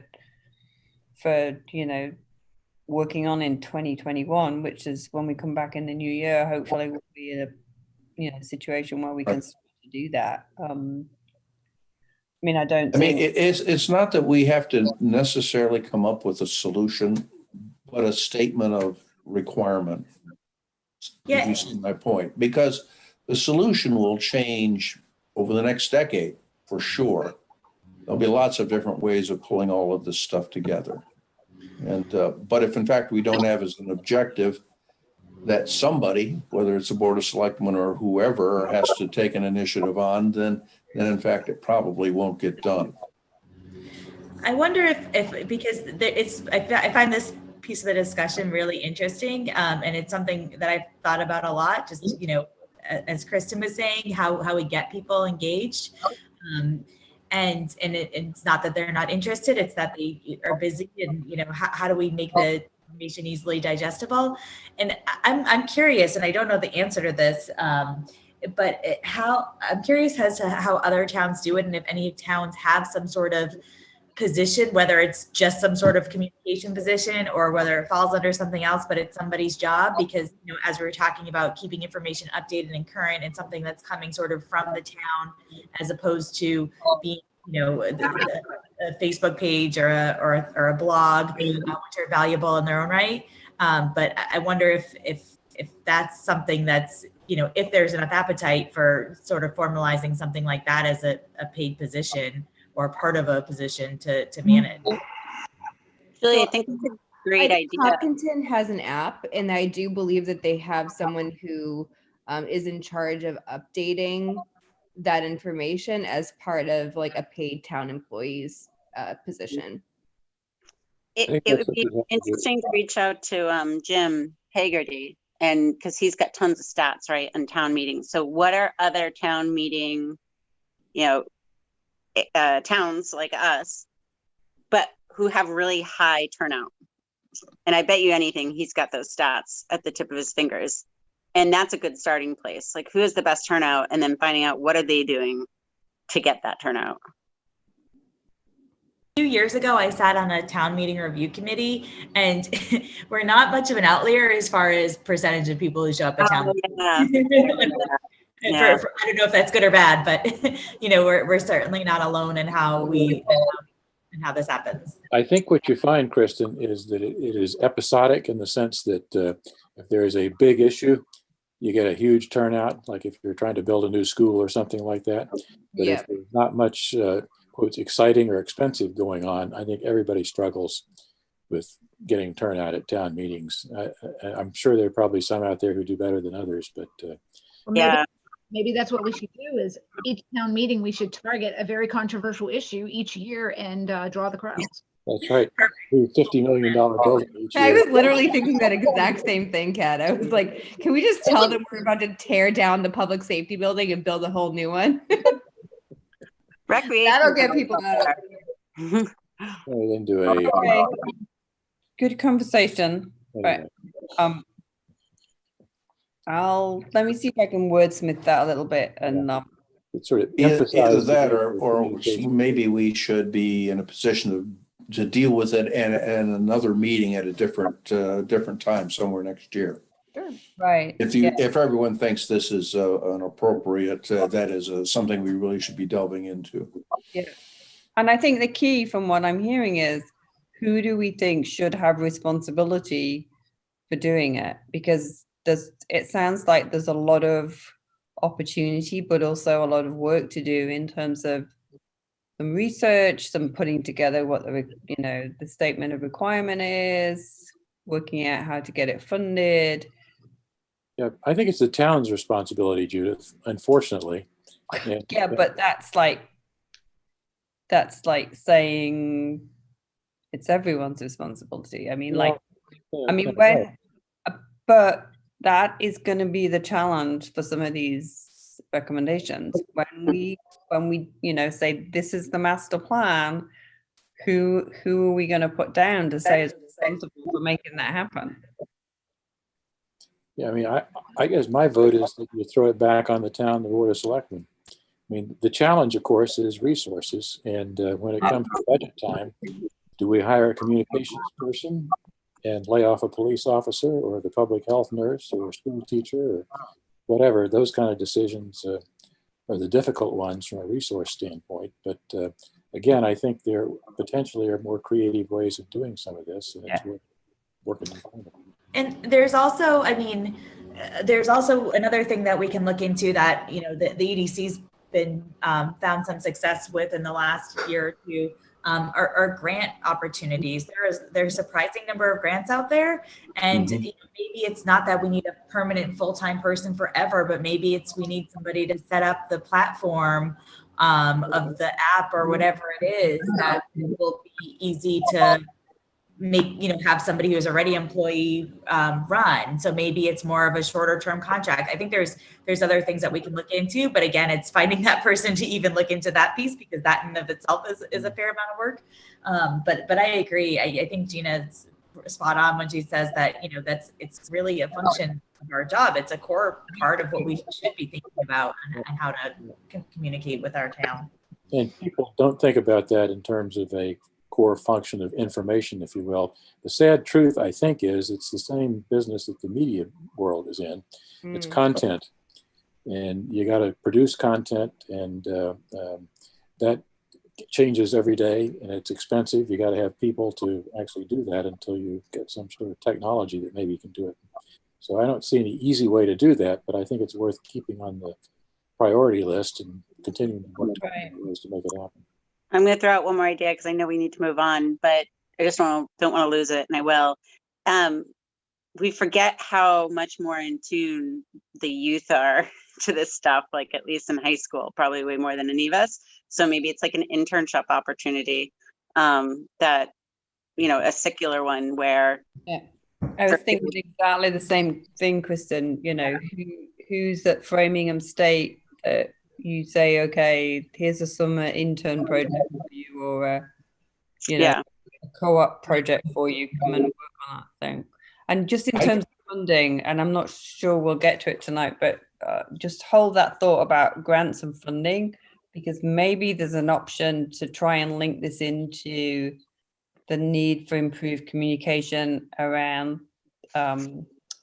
town readiness for, you know, the town MVP, the municipal vulnerability preparedness, because there's definitely a big recommendation in there around communication improvement. So that might be a way to get into it. But I keep getting pestered by the state to apply for various various cultural grants, for example. Now nothing's going on in the age of COVID, but guess what?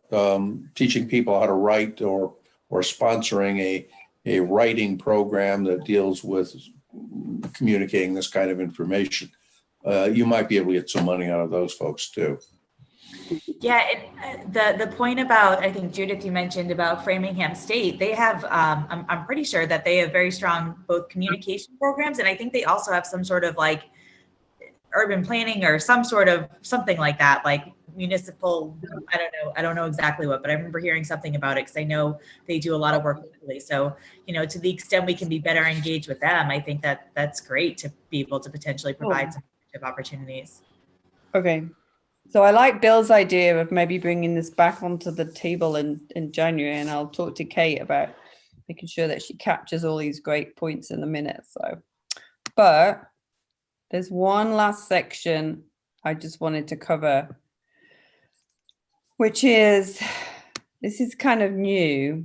So I put it down here under the topic of community gathering place library, because one of the things that we talked about when we looked at the visioning survey was the need for a community gathering place, and I'm making that kind of as a distinction to the community green space.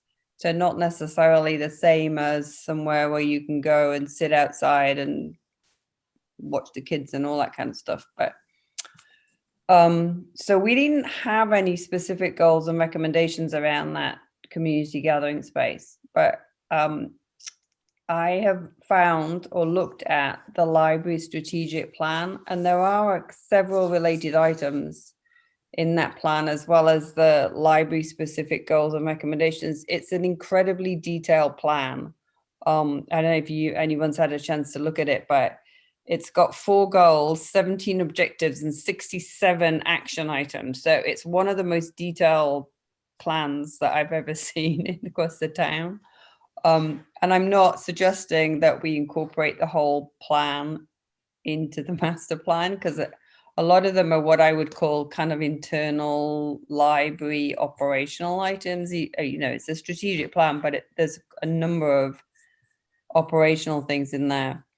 But I thought it was interesting just to look at what they've got in there and to see if we can pull out some of the action items, the recommendations, and incorporate them in the master plan. Because one of the things we've said in previous meetings, as we've talked about implementation and the challenge of getting, you know, the plan implemented, because it's only as good as its implementation, is if there's a existing board and commission that's got a plan to do things, and we can connect it through the master plan, we have a much better chance of getting these recommendations moving forward.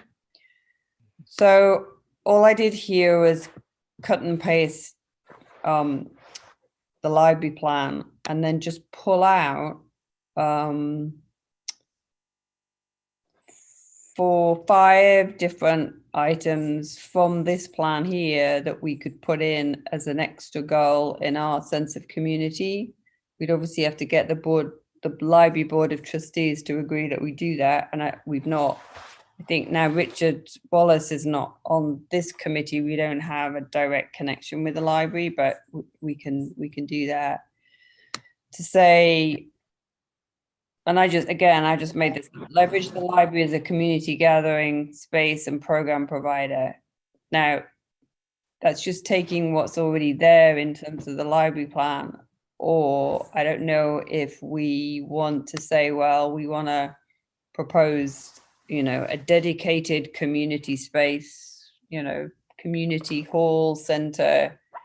It was definitely a kind of a topic, a fairly hot topic in the vision survey. So I just want to throw that one out there. Judith, you know, clearly something that we can link in here is there's always been an ongoing conversation about a community center. And I don't know if folks are aware, the Capital Planning Committee has recently split off a subcommittee labeled schools, and they've been talking with the school committee about their capital needs in terms of facilities. And I guess folks are aware that the school population has been declining slowly over the last decade or so here, and there's ongoing conversation, has been for years, about how many schools do we need in town. And one possibility that pops up periodically is if we were to actually have one fewer school, would that open up a space to create a community center? And for a variety of reasons, it looks like Woodward would be the candidate to do that with, which is interesting because of its location. And one could imagine a senior center, community center, recreation facilities, et cetera, going into Woodward at some point. Again, this is all still very preliminary, and they're just trying to gather some data now. They're trying to get better data on school population projections. So very, very preliminary, but in fact, something like that, you know, is out there. People are talking about it. And I think some connection here, that would be a more flexible space, for example, than the library, given its limited space now. And longer term, who knows, maybe you put a library over there at Woodward as well, and use the current library for something else. So a lot of possibilities. I think we need to think outside the box a little bit and not rule anything out, but it's all expensive and we don't have the money to pay for it right now, but you need to think longer term. So I think those are things that are out there. I think the gathering space for me is the key idea. It can happen in a variety of ways. Let's keep it on the priority list. I think that's a key sense of community issue. If you've got places for people to gather and to engage in various activities, whether it's performances or socializing or recreation or sitting in a library or whatever, to me, that brings people together in a variety of ways that is very, very healthy. I agree, Sam. Okay. So I can wordsmith some of that to get some of those thoughts in there. When I'll do an updated version of this as well and share it around with people, see what we think. Sound good? Sounds Sounds good. good. Okay. So it's now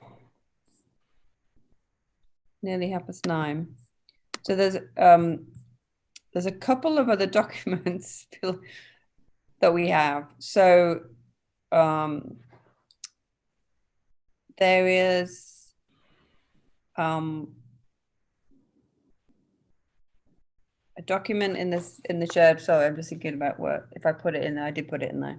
So I've done some work with Sarah, and Tom has seen the first draft, but I haven't had a chance to talk to Tom to kind of realign slightly some of the housing diversity goals and recommendations. Again, not changing anything that's already in the HPP because that's such a robust document, plus it's already been approved. So there's that topic to look at. And then the other one is mapping, or the MVP, how the MVP recommendations map to the master plan, which is Mimi and I have kind of had a go at looking at that. So I don't know if which one we want to look at. Do we want to look at either of them, or are people going, oh my God, it's 9:30. I need a drink and bed or whatever. So Mimi, what are you thinking?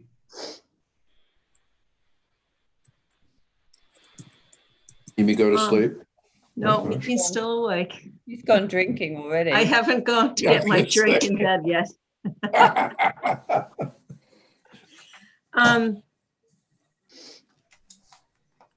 I think the MVP, there's a lot of stuff there. I think that would take a while. How is the housing? How long do you think? The housing, I mean, I can just quickly We could do a synoptic view of the housing stuff. Yeah, I mean, I can just explain what I've done on the housing, because it's a pretty detailed document, but what I've done is it's not radical. So let's have a look at this one. So where am I? Let's go to 90%. So again, this is in the shared folder. There's quite so if you remember the big Excel document, we had put in that document, or we had talked about the fact that the housing production plan, which was developed back in April, was a really comprehensive assessment of housing needs and proposals for moving forward with diversity of housing. And when we put it into the Excel, we started just by taking what the housing plan refers to as goals, and then putting the strategies in as recommendations. So it doesn't, let me just see if I can, actually I haven't got it there. It just, so we kind of put them in a little bit as placeholders, because we were trying to get, I think Tom was trying to get airtime on the Shop C meeting to go through, and we never finished that mapping exercise. So I went back and reread the production plan. And I've come up with a proposal of changing where the content of the HPP sits within the master plan. So let me just go through it, because that might make more sense than trying to explain that. So, where am I? Here. Okay. So these were the original goals for housing diversity, and they were taken from the executive summary of the housing production plan. And there's nothing wrong with those goals. The first three, 1 to 3, speak to why we need to take action to improve diversity of housing. The primary reason being that the available housing doesn't actually reflect the diversity of the population in the town. And then goals 4 to 6 were really more around what that diversity of housing needs to mean physically. So, you know, style and footprint and impact on open space and high quality construction. And when I looked at those, what we were not doing is incorporating in the master plan some of the really great action focused items in that HPP. So what I'm suggesting that we do here is we can, and I think Sarah's already started doing this in the housing section. We can take these themes, these kind of, you know, almost like the needs analysis, and incorporate it into the text of the report. But then, make the housing, the HPP strategies become our goals within the master plan, because these are much more specific and much more focused on what really needs to happen. And then the recommendations within the master plan, we would have the action plan, the action points underneath those strategies. So there's some really great actions that I've just mapped out here that I think we could make those the recommendations linked to those goals. And the great thing about this approach is it really keeps the housing production plan intact. So I've added a few items in italics here where there was some other kind of good points within the kind of the text of the strategy section. And I've just added a few words here and there just to try and bring some clarity. But this is the housing production plan in totality, which means that we have a really good chance of getting ownership and engagement on moving forward this part of the plan, because it's already being worked on by SHOPSI. And the fourth page, I actually just included just for information is this is the SHOPSI priority action list. This is the appendix 2 in the housing production plan. And I've just mapped it back against some of these recommendations, and you can see the short-term action plan, they're already in implementation planning mode at SHOPSI. So I think this is a really, you know, this would give us a really strong section here within the 2020 plan. And I think much more, in a lot of ways, much more specific than we necessarily, you know, than potentially we had in the 2008 plan. So I appreciate that you've not had a chance to look at this. Again, I only just got it out there today. So I know what people, Tom, this was your section. What do you? No, I like it a lot. Again, I'm still reviewing it. But I do like in the page 2 where you have the updated housing diversity goals and recommendations. The proposed recommendations, these are the ones we'll probably discuss as a committee and stuff like that. I think the major goals are in the HPP, which will stick. One question I had is I guess it's the last page, the priority action list mapped. again, this is my philosophy of the master plan. The master plan has to be a plan without details. It Yes. can be bogged down by details, I should say. Yeah. With So that in these- mind, is these- some of these things bog it down with details. So sorry, I didn't explain that very well. The priority action list would not be in the master plan because that's the remit of Shopsy. So the master plan would be the kind of umbrella plan with the recommendations, and then the action plan becomes the implementation plan that Shopsy's working on anyway. Yep. Okay. Put So them in there.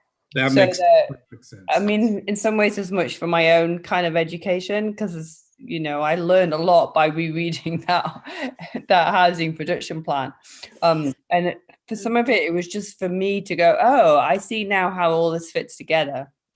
So I just put that in there for information more than anything. Okay. No, that makes sense. Getting it That makes into the perfect master plan, sense. for sure. I'll probably play around with the second page, the updated one, when I have some time to digest both documents at the same time. But no, Sure. it's not gonna. I don't see it changing a lot before I bring it to the committee. We're still, Sarah, do we actually have an agreement on the new date in January? We're very close to a consensus on a date for January. Just have a couple more people that need to fill out my doodle poll, but we're working on it. Okay. So I do have some time to work with you, Sarah, on it. We'll go Yeah, back, absolutely. we'll make some Yeah. tweaks, and then we'll present it. Yeah. But I like it, Judith. Because that was the only thing that I was confused about is that third page. And like I said, that's more of an informational for this Yeah. committee. Exactly. Yeah, I think that, that appendix, the Shopsy priority action checklist, which is at the back of the document, is really helpful for anybody to kind of take a look at really what Shopsy is working on currently. Number 2 of that action checklist, talking a lot about working with the Affordable Housing Trust to develop a 5-year strategic plan. That's something that the Shopsy has talked about at its last couple of meetings, trying to see if it makes sense to coordinate an effort with a consultant or to try to maybe do that in-house, but to make sure that CPC funds or CPA funds are transferred through the Community Preservation Committee to the Affordable Housing Trust in a functional way. Exactly. See, that's one of the things that we have found out is, say like a piece of property in town goes for sale and they want to sell it to make it affordable housing and a deed restriction. By the time we actually get all the approvals and town meetings and stuff right now, because everything, the committee doesn't have any money. It's the Affordable Housing Trust, and the Affordable Housing Trust gets money from the CPA that's earmarked for affordable housing. So part of that, what Sarah was saying is and a lot of towns do this, set up a recurring mechanism to move the funds from the CPA to the Housing Trust so that when something happens, we don't have to wait a whole calendar year cycle to actually enact on that, opportunity. So a lot of those things, like I said, on this stuff, this is more just a general FYI, is really, making the two committees work a little bit better, more predictable, I think is the better word for it. So if an opportunity does come up, the funds are available, we can do things, grand plans, those type of things. We can actually bond money for a housing complex and stuff like that. So there's a lot of options when some of this tactical work gets done. Yep. So that was more just an FYI of some of these actions. So it's unglamorous, but has to be done. But it is work, that's currently being done. And so Yes. definitely worthwhile to be putting in the master plan, as, current actions and future goals. Yes, exactly. So we have success moving forward in this plan. A question for Tom. Yes, sir. I haven't actually read this thing here. I did read the HPP a while ago. I don't remember, but at the selectmen's meeting last night, we had our legislative delegation in for some conversation. And Carolyn Dykema reminded me of something that I think is important, and I would hope that there's a place for in this, that we have an asset that relatively few towns have, which is the T station. And she commented that the state is very interested in funding development around transportation hubs in the housing area.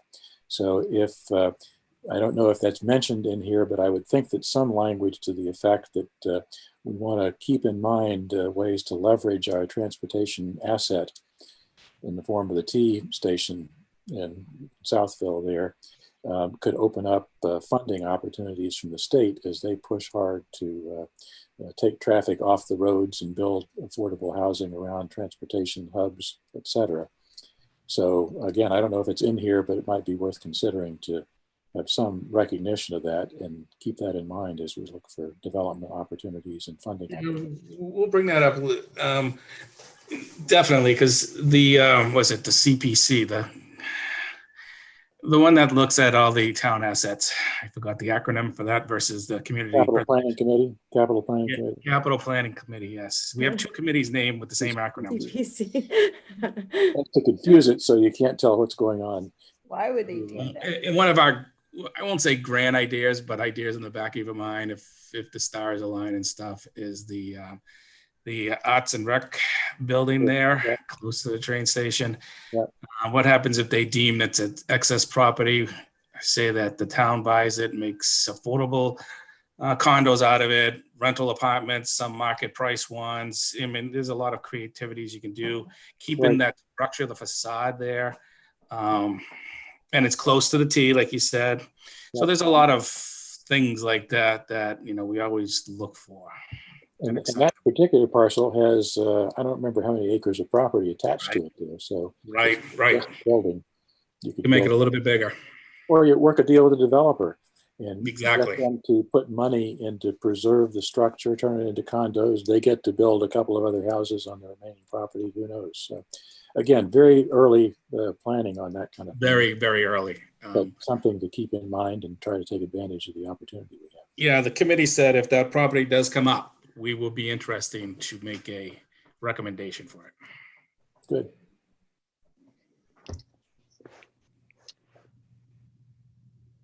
Okay. 12 more sections, Judith. All right. Well, the only other one I'll do, and I'll send this out. I think Mimi's right. The mapping of the MVP to the master plan is going to take a bit longer to go through and explain. And I've sent a copy off to Melissa Danza as well and asked for her perspectives, because she is the guardian of the MVP recommendations. So I think we've got some really good mapping though. Again, you know, not with, you know, the more we can use work created by other boards and, you know, groups, the better, really, because we've just got so much of a better chance of getting it implemented. So that's it so far. Well, I think we're very close to having this kind of buttoned up. I know Kristen, are you still on? Yep. I am. Sorry, I've been listening the whole time, but dealing with some kids getting asleep. So quick update on the rec. Yeah, I can keep it really quick. There's probably only one discussion item we really have to have. So I brought, you know, I went through the draft minutes and noted a couple of the discussion points. Really, the only noticeable change would be two things. I think we're going to remove, we had a line about, I think, getting on the ADA committee. And while that actually is still something that we will probably pursue or at least discuss with the committee further, it's not a long-term goal. So we're just taking that out. That's just something, Tim, you know, we could start right away. The big one was the town pool. So hear me out. Tom's pool, you mean? Oh, not the pool. The pool. Because we did actually go through also, Judith, we went through what you had sent me in terms of those survey responses. And we went through all of those and felt like we had them all pretty much marked off except for the pool. we had a long discussion again, and it's a very expensive item. Whether you do indoor, whether you do outdoor, the maintenance, you basically have to hire staff at that point. Tim did work, the rec director did work in Brookline, and they had a pool, and they had 3 FTEs and lifeguards. So this is a big, commitment, in addition to obviously the space and where would it go, and parking. What we'd like to propose is this. There's already one big ticket item that I think probably more people agree with, and that's the shared space, the recreation facility. And even for 5 to 10 years, that's a pretty ambitious goal, but one that we definitely have in there. And we were saying, if and when the time comes that we have a parcel of land that we could actually build on, certainly one of the things we should ask at that point in time is there room for a pool? Putting it on separately on its standalone, we think almost makes the goals not realistic, because are we really going to get a pool and a facilities center, a recreational recreational center, I'll call it for now, within 10 years? Getting the money to get a facilities, the land, all of that would be a feat in itself if we're able to do it. So by putting the pool on at this point in time, and given the tremendous costs that come with that, and just the long-term commitment essentially, and the additional staff that would be needed to keep it up and running, we just feel like it's the wrong time to put it in.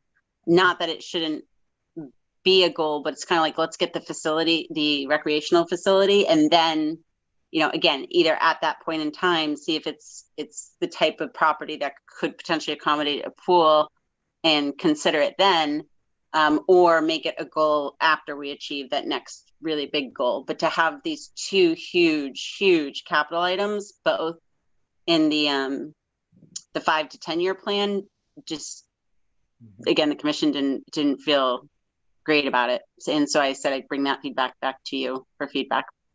Kristen? Yeah.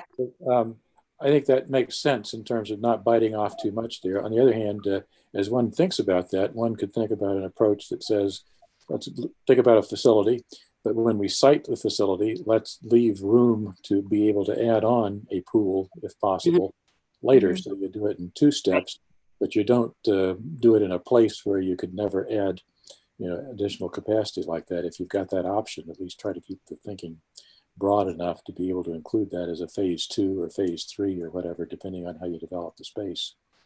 Yeah, I think that's where we were leaning towards as well. It's just, when people look at these goals, we want them to believe that they're truly achievable. And, we're going to get pushback already about putting out the idea of a recreational facility, or, a shared facility, whatever we're calling it, the shared space.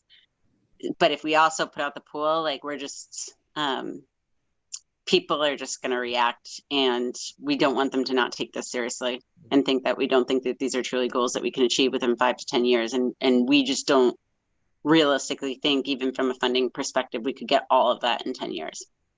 We think we have to get it done when Tom's still young enough to be able to swim. That's the only constraint. Thank you, Sam. I'll be there with you. There was absolutely, when we went through the survey, there was pool was definitely there. So it's not to say it's not a goal, but we're kind of saying, well, we really should prioritize the big ticket items. Have you ever looked at the behind the senior center in Marlboro? They have that mushroom pool, the skateboard park, basketball courts, etc. No, I haven't. There a lot up South Street there. It's a nice looking facility, and they have that beautiful senior center there. I'll have to take a drive down there.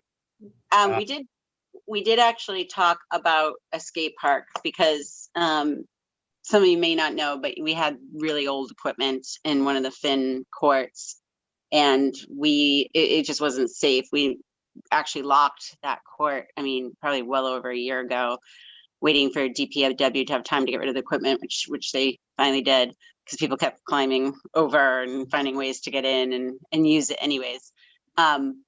And there was definitely some feedback at that time, not a ton. However, we do see skateboarding picking up a little bit. I don't know if it's the quarantine, but RAP did hold a program where they offered skating, and it was pretty popular, skateboarding, I should say.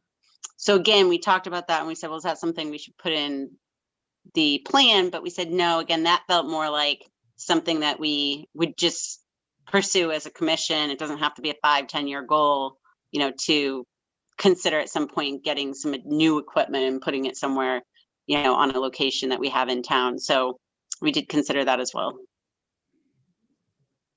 Yeah, the other one I've just thought of, and maybe we've already got one of these in the town, but in Northborough, in one of the little parks there, The splash pad. there's a splash pool, splash Yeah. pad, splash pool. Mhm.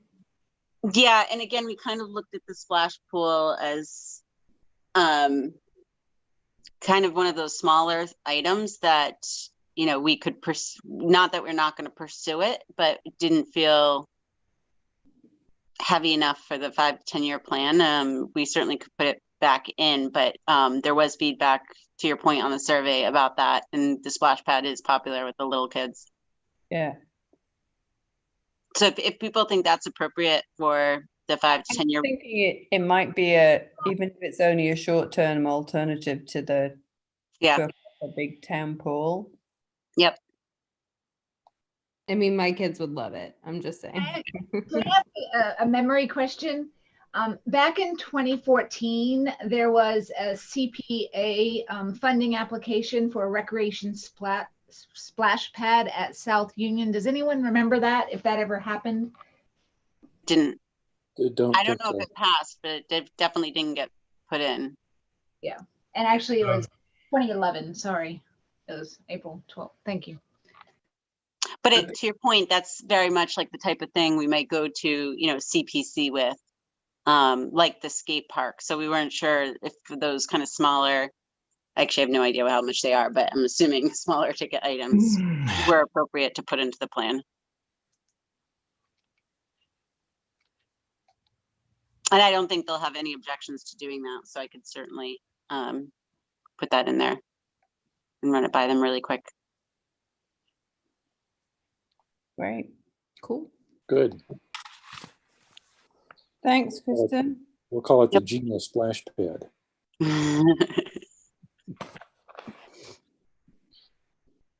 Mimi, does that, I think we will put the MVP to January. Yeah, I think so. We're not the Board of Selectmen here. We're not going till midnight I was tonight. hoping for 3 more hours. Come on. Not unless Sam's paying to have dinner delivered to everybody. In the snow. I don't even know, is it snowing yet? Yes, it is. Is it? Oh, yeah. Oh, it is. Look at that. Start plugging your stuff in. Just getting started, yeah. Can everybody So- get milk and bread? Oh my God, there were so many people on the road today. It was nuts. Milk and bread, milk and bread, milk and bread. Oh my God. To go lock up my chickens. If anybody follows me on Facebook, I sent out, you know, milk and bread. The severity of the storm is how many milk and bread symbols you have. This is a milk and bread. They have chickens. Come on. A lot of people took your advice, Tom. It's nuts. Who just said they had chickens? Was Oh, that- me. I have chickens. You have chickens? So we're allowed to have chickens in town? Or are you? Yeah, I have Yeah. 7 of them. You can even have a rooster. Your neighbors. Really? Oh, I don't want one of those. No, There's no. actually a lot of people that have chickens in town. Yeah, I have they a do. good handful of friends who have them. Yeah, I have 7 of them. Yeah, I don't want to get a rooster. We just moved here. I don't want my neighbors to hate me. No piggeries allowed. by Yeah, the zoning No code. No piggeries. commercial piggeries. Don't let's go there, Sam. no. They live Well, for like that's just 40 in years. the CR. I think there are no piggeries in our zoning code. Zoning code prohibits piggeries, I think. but Yeah. That's just the True. Chestnut Hill. So I just wanted to touch on the open meeting law treatment of subcommittees and working groups. A lot of people who are on town committees probably got that email from Jim Haggerty. So it seems like the AG's office was unclear on the treatment of them, and now they've come out with a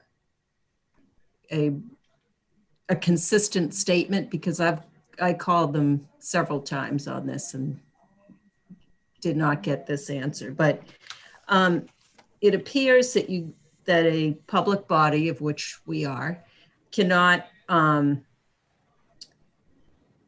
create a multi-member body that will advise or make any recommendations to the public body outside of open meeting law. So when thinking about our next steps, which eventually we'll have to start writing this plan, we'll have to figure out how to do that, whether we want to, create subcommittees, which will be subject to open meeting law, which may not be as difficult now that it's easier to Zoom a meeting than to try and find a place to have a meeting. But so that's something to think about as we think about the next steps and moving forward and how we're going to get this project over the finish line. Mimi? Sam? I think there's a solution to that, in that one is able to ask someone or get a volunteer from the committee to be the point person to do a particular task. And that person then has the ability to draw on input from other members of the committee to contribute to that task. But if the committee doesn't actually create a subcommittee of 2 or more people, and an individual takes the task on, I think they have the ability to operate without having meetings. Oh, okay. That's my understanding. I'll confirm that, but at least as the AG's ruling was developing, I heard people talking about that particular approach to doing it seemed to work within the structure of the open meeting law.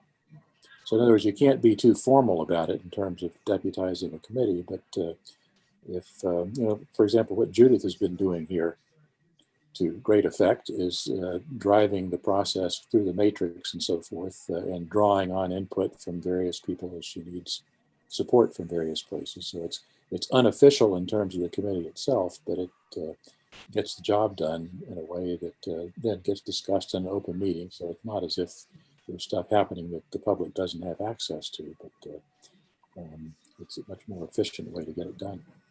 So anyway, I will loop around and try to confirm that, but I've heard people suggest that that's an acceptable way to get these kind of things done without having a lot of posting and administrative requirements around the process. The caveat to that is you only reply back to that volunteer person. That's correct, yes. Mm-hmm. One-way communication. Which I think it works if people are careful and conscious of it, but and people are usually pretty careful about that kind of stuff. Anyway, I'll confirm. You're right, Sam. I mean, that's how I've kind of been working on some of these kind of update documents. As Julie and I had a conversation, and Kristen and I have had a conversation, and I've exchanged emails with Mimi and I've exchanged emails with Tom, but not sending it out to right. the whole committee. But the documents are being posted in the shared drive, which kind of means that they are publicly available. Right. Yeah. And that creates an interesting additional question, because that's floating out there, but again, that's available to the public in theory. It is. Yeah. Yeah. It's on our website. Yeah, we changed it. We changed the when we did the way back, wasn't it? I think when we did the vision, I think it's when Sarah came on board to join us. She helped us. So again, I could be wrong. I'll try to confirm that, but I think you're probably right, because it says any multi-member body created to advise or make recommendations to the public body. Yeah. So if it's not single member, single volunteer. So in theory, Mimi, you could say, I'm looking for a volunteer to do X, and I hold my hand up, say, I'll do it, and then get whatever input. And you can talk to whoever you need to.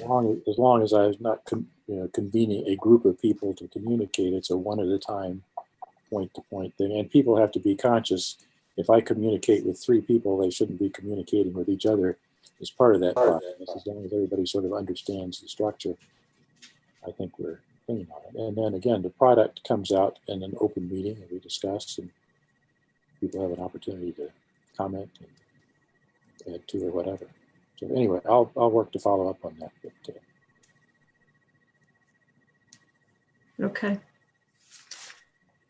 So for the next meeting, we're going to look at the MVP, the Municipal Vulnerability Report, and its mapping to our goals. In the housing. Yeah, we that will you review did. the housing also, yes. I don't have calendar invites into 2021. Did we end it? your world ends in 2 weeks. The Mayan calendar was off a year. We didn't set any 2021. Okay, I'm We just checking didn't. to make sure it's not a user ID error. No. But, oh, you don't want to see that. But thank What's you. happened? I thought it was full. You're gonna leave us with a nice note. That was, did you like that? That was quite Yes. cute. Am I still sharing? No, No. So Judith did do a 2021 prospective meeting dates. Is that what you're trying to share, Judith? I am. Yeah. No, that's not the right sharing. Hang on. Share screen. There we go.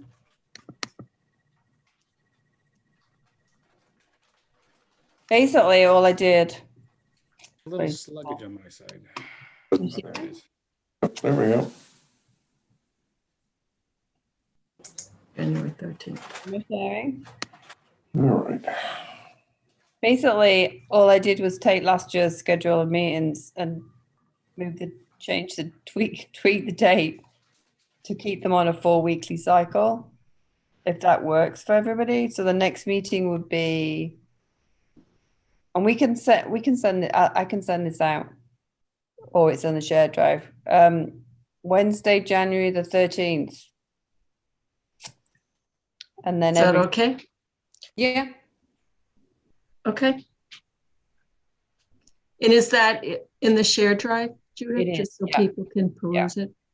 So everyone take a look at that and make sure there are no major conflicts there. Hopefully we don't get through the whole year. Well, yeah, I put it on there and went, oh lordy, I hope we're not still going to be here in a year's time. What is our, do we have a projected finish date? And I'm not rushing the process. We're doing great. Well, we had hoped to have a draft to present at town meeting. When is town meeting in 2021? Do we know? March 20th is the current scheduled date, but there's March a lot of conversation around the fact, will that be a COVID safe date? Mm-hmm. So June at the latest, probably. Just don't have it on my anniversary again, okay? Town meeting, when is it, so we can plan for it? Yeah, I mean, I think we're making pretty good progress at getting these objectives and goals and recommendations in front of the committees. You know, I think it's the Board of Selectmen still haven't looked at this, though, correct, Sam? One of us has. Lisa has been, I guess, missing in action for a while. I guess she's still a member here. Mimi, is that correct? She is, but she's been doing a lot with the downtown initiative. Otherwise occupied, right? Along with everything else. Yeah. So at least 2 of us are technically connected to it, but you're right, Judith, we haven't actually focused on it, but I think it's still a little premature. Yeah, no, I think if we can come back in January with a, finalized set and get a finalized set of, goals and recommendations out by the end of January to get in front of the Board of Selectmen, that will be a really great checkpoint. Yeah. And I guess I sort of at a high level have been envisioning the process to get, again, the structure in place, and then go back in a final pass, pull some pieces out of the existing documents, like the housing plan, the rec plan, and so forth, and the old master plan as context to wrap around the sort of what I think of as the real meat of the process in terms of what's important and what are we going to do going forward. Yeah. And using that as a final document without having to actually recreate the wheel too much on the content stuff. I think we'll need some updating, certainly, but there's a lot of good stuff out there. The municipal vulnerability plan has a lot of good context material, for example. So that was my sort of understanding of where we were going. But Yeah, I think that's a good topic to come back to in January. I think it's important for us to declare victory by town meeting this year and not continue to grind. I think we got plenty of good stuff here. And we could work for another 5 years and continue to get good stuff. So you got to sort of define an endpoint, go with it. Yeah, I agree. Okay, so Minutes? next year, January 13th. Yeah. Meeting minutes? Oh, meeting minutes. Not so fast, Mimi. Oh, sorry about that. You're not done yet. Okay, so do I hear a motion to approve the minutes from October 21st, 2020? I have one change on that I would like to ask for. Okay. Line 113, 114.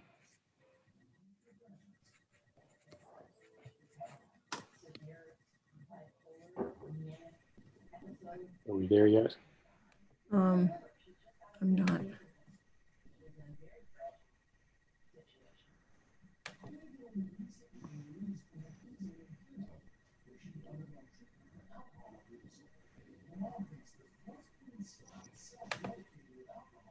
Go ahead, Sam. So it's quoting me. I may well have said this, but I shouldn't have. So what I should have said was that Mr. Stivers identified a new resident outreach program as a possible goal for the BOS, because that's not currently on our list, but I think it should be. Okay. So could you send that to Kate? Sure. Because she's not here tonight. Happy to. So with that change. Is everyone else okay with that change? Yep. Yes. Okay. Nobody remembers I said anything different. I'll go back and watch it just to make sure, Sam. So I will move that we approve the minute. Did you move it, Mimi? No. I'll move we approve the minutes of 10:31, whatever it is. As edited? As edited, yes. Do I hear a second? I'll second. Kat McGee. 10:21, sorry, as edited.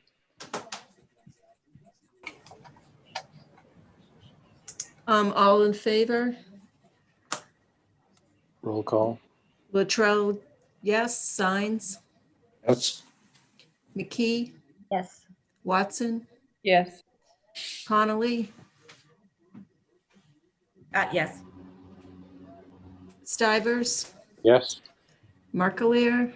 Yes. Kuzmitsky? Yes. Warren? Yes. Lavaldt? I'm trying to recall if that's one I missed. And I honestly can't recall if therefore I can't vote on that. I should know. If you did miss it, you could still vote actually, but you don't have to.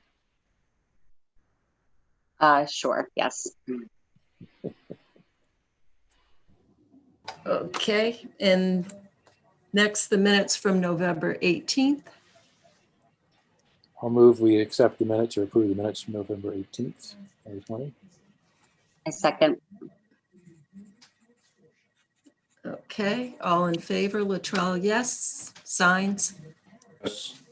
McKee? Yes. Watson? Yes. Connolly, Yes. Stivers, Yes. Markleer, Yes. Glizminski, Yes. Warren, Yes. Lavalde. Yes. Okay. Now, can I hear a motion to adjourn? Motion to snow shovel. Yeah. Oh, you need it. So And moved. a second, I'll second it. and roll call, Latrell, yes, Signs, Yes.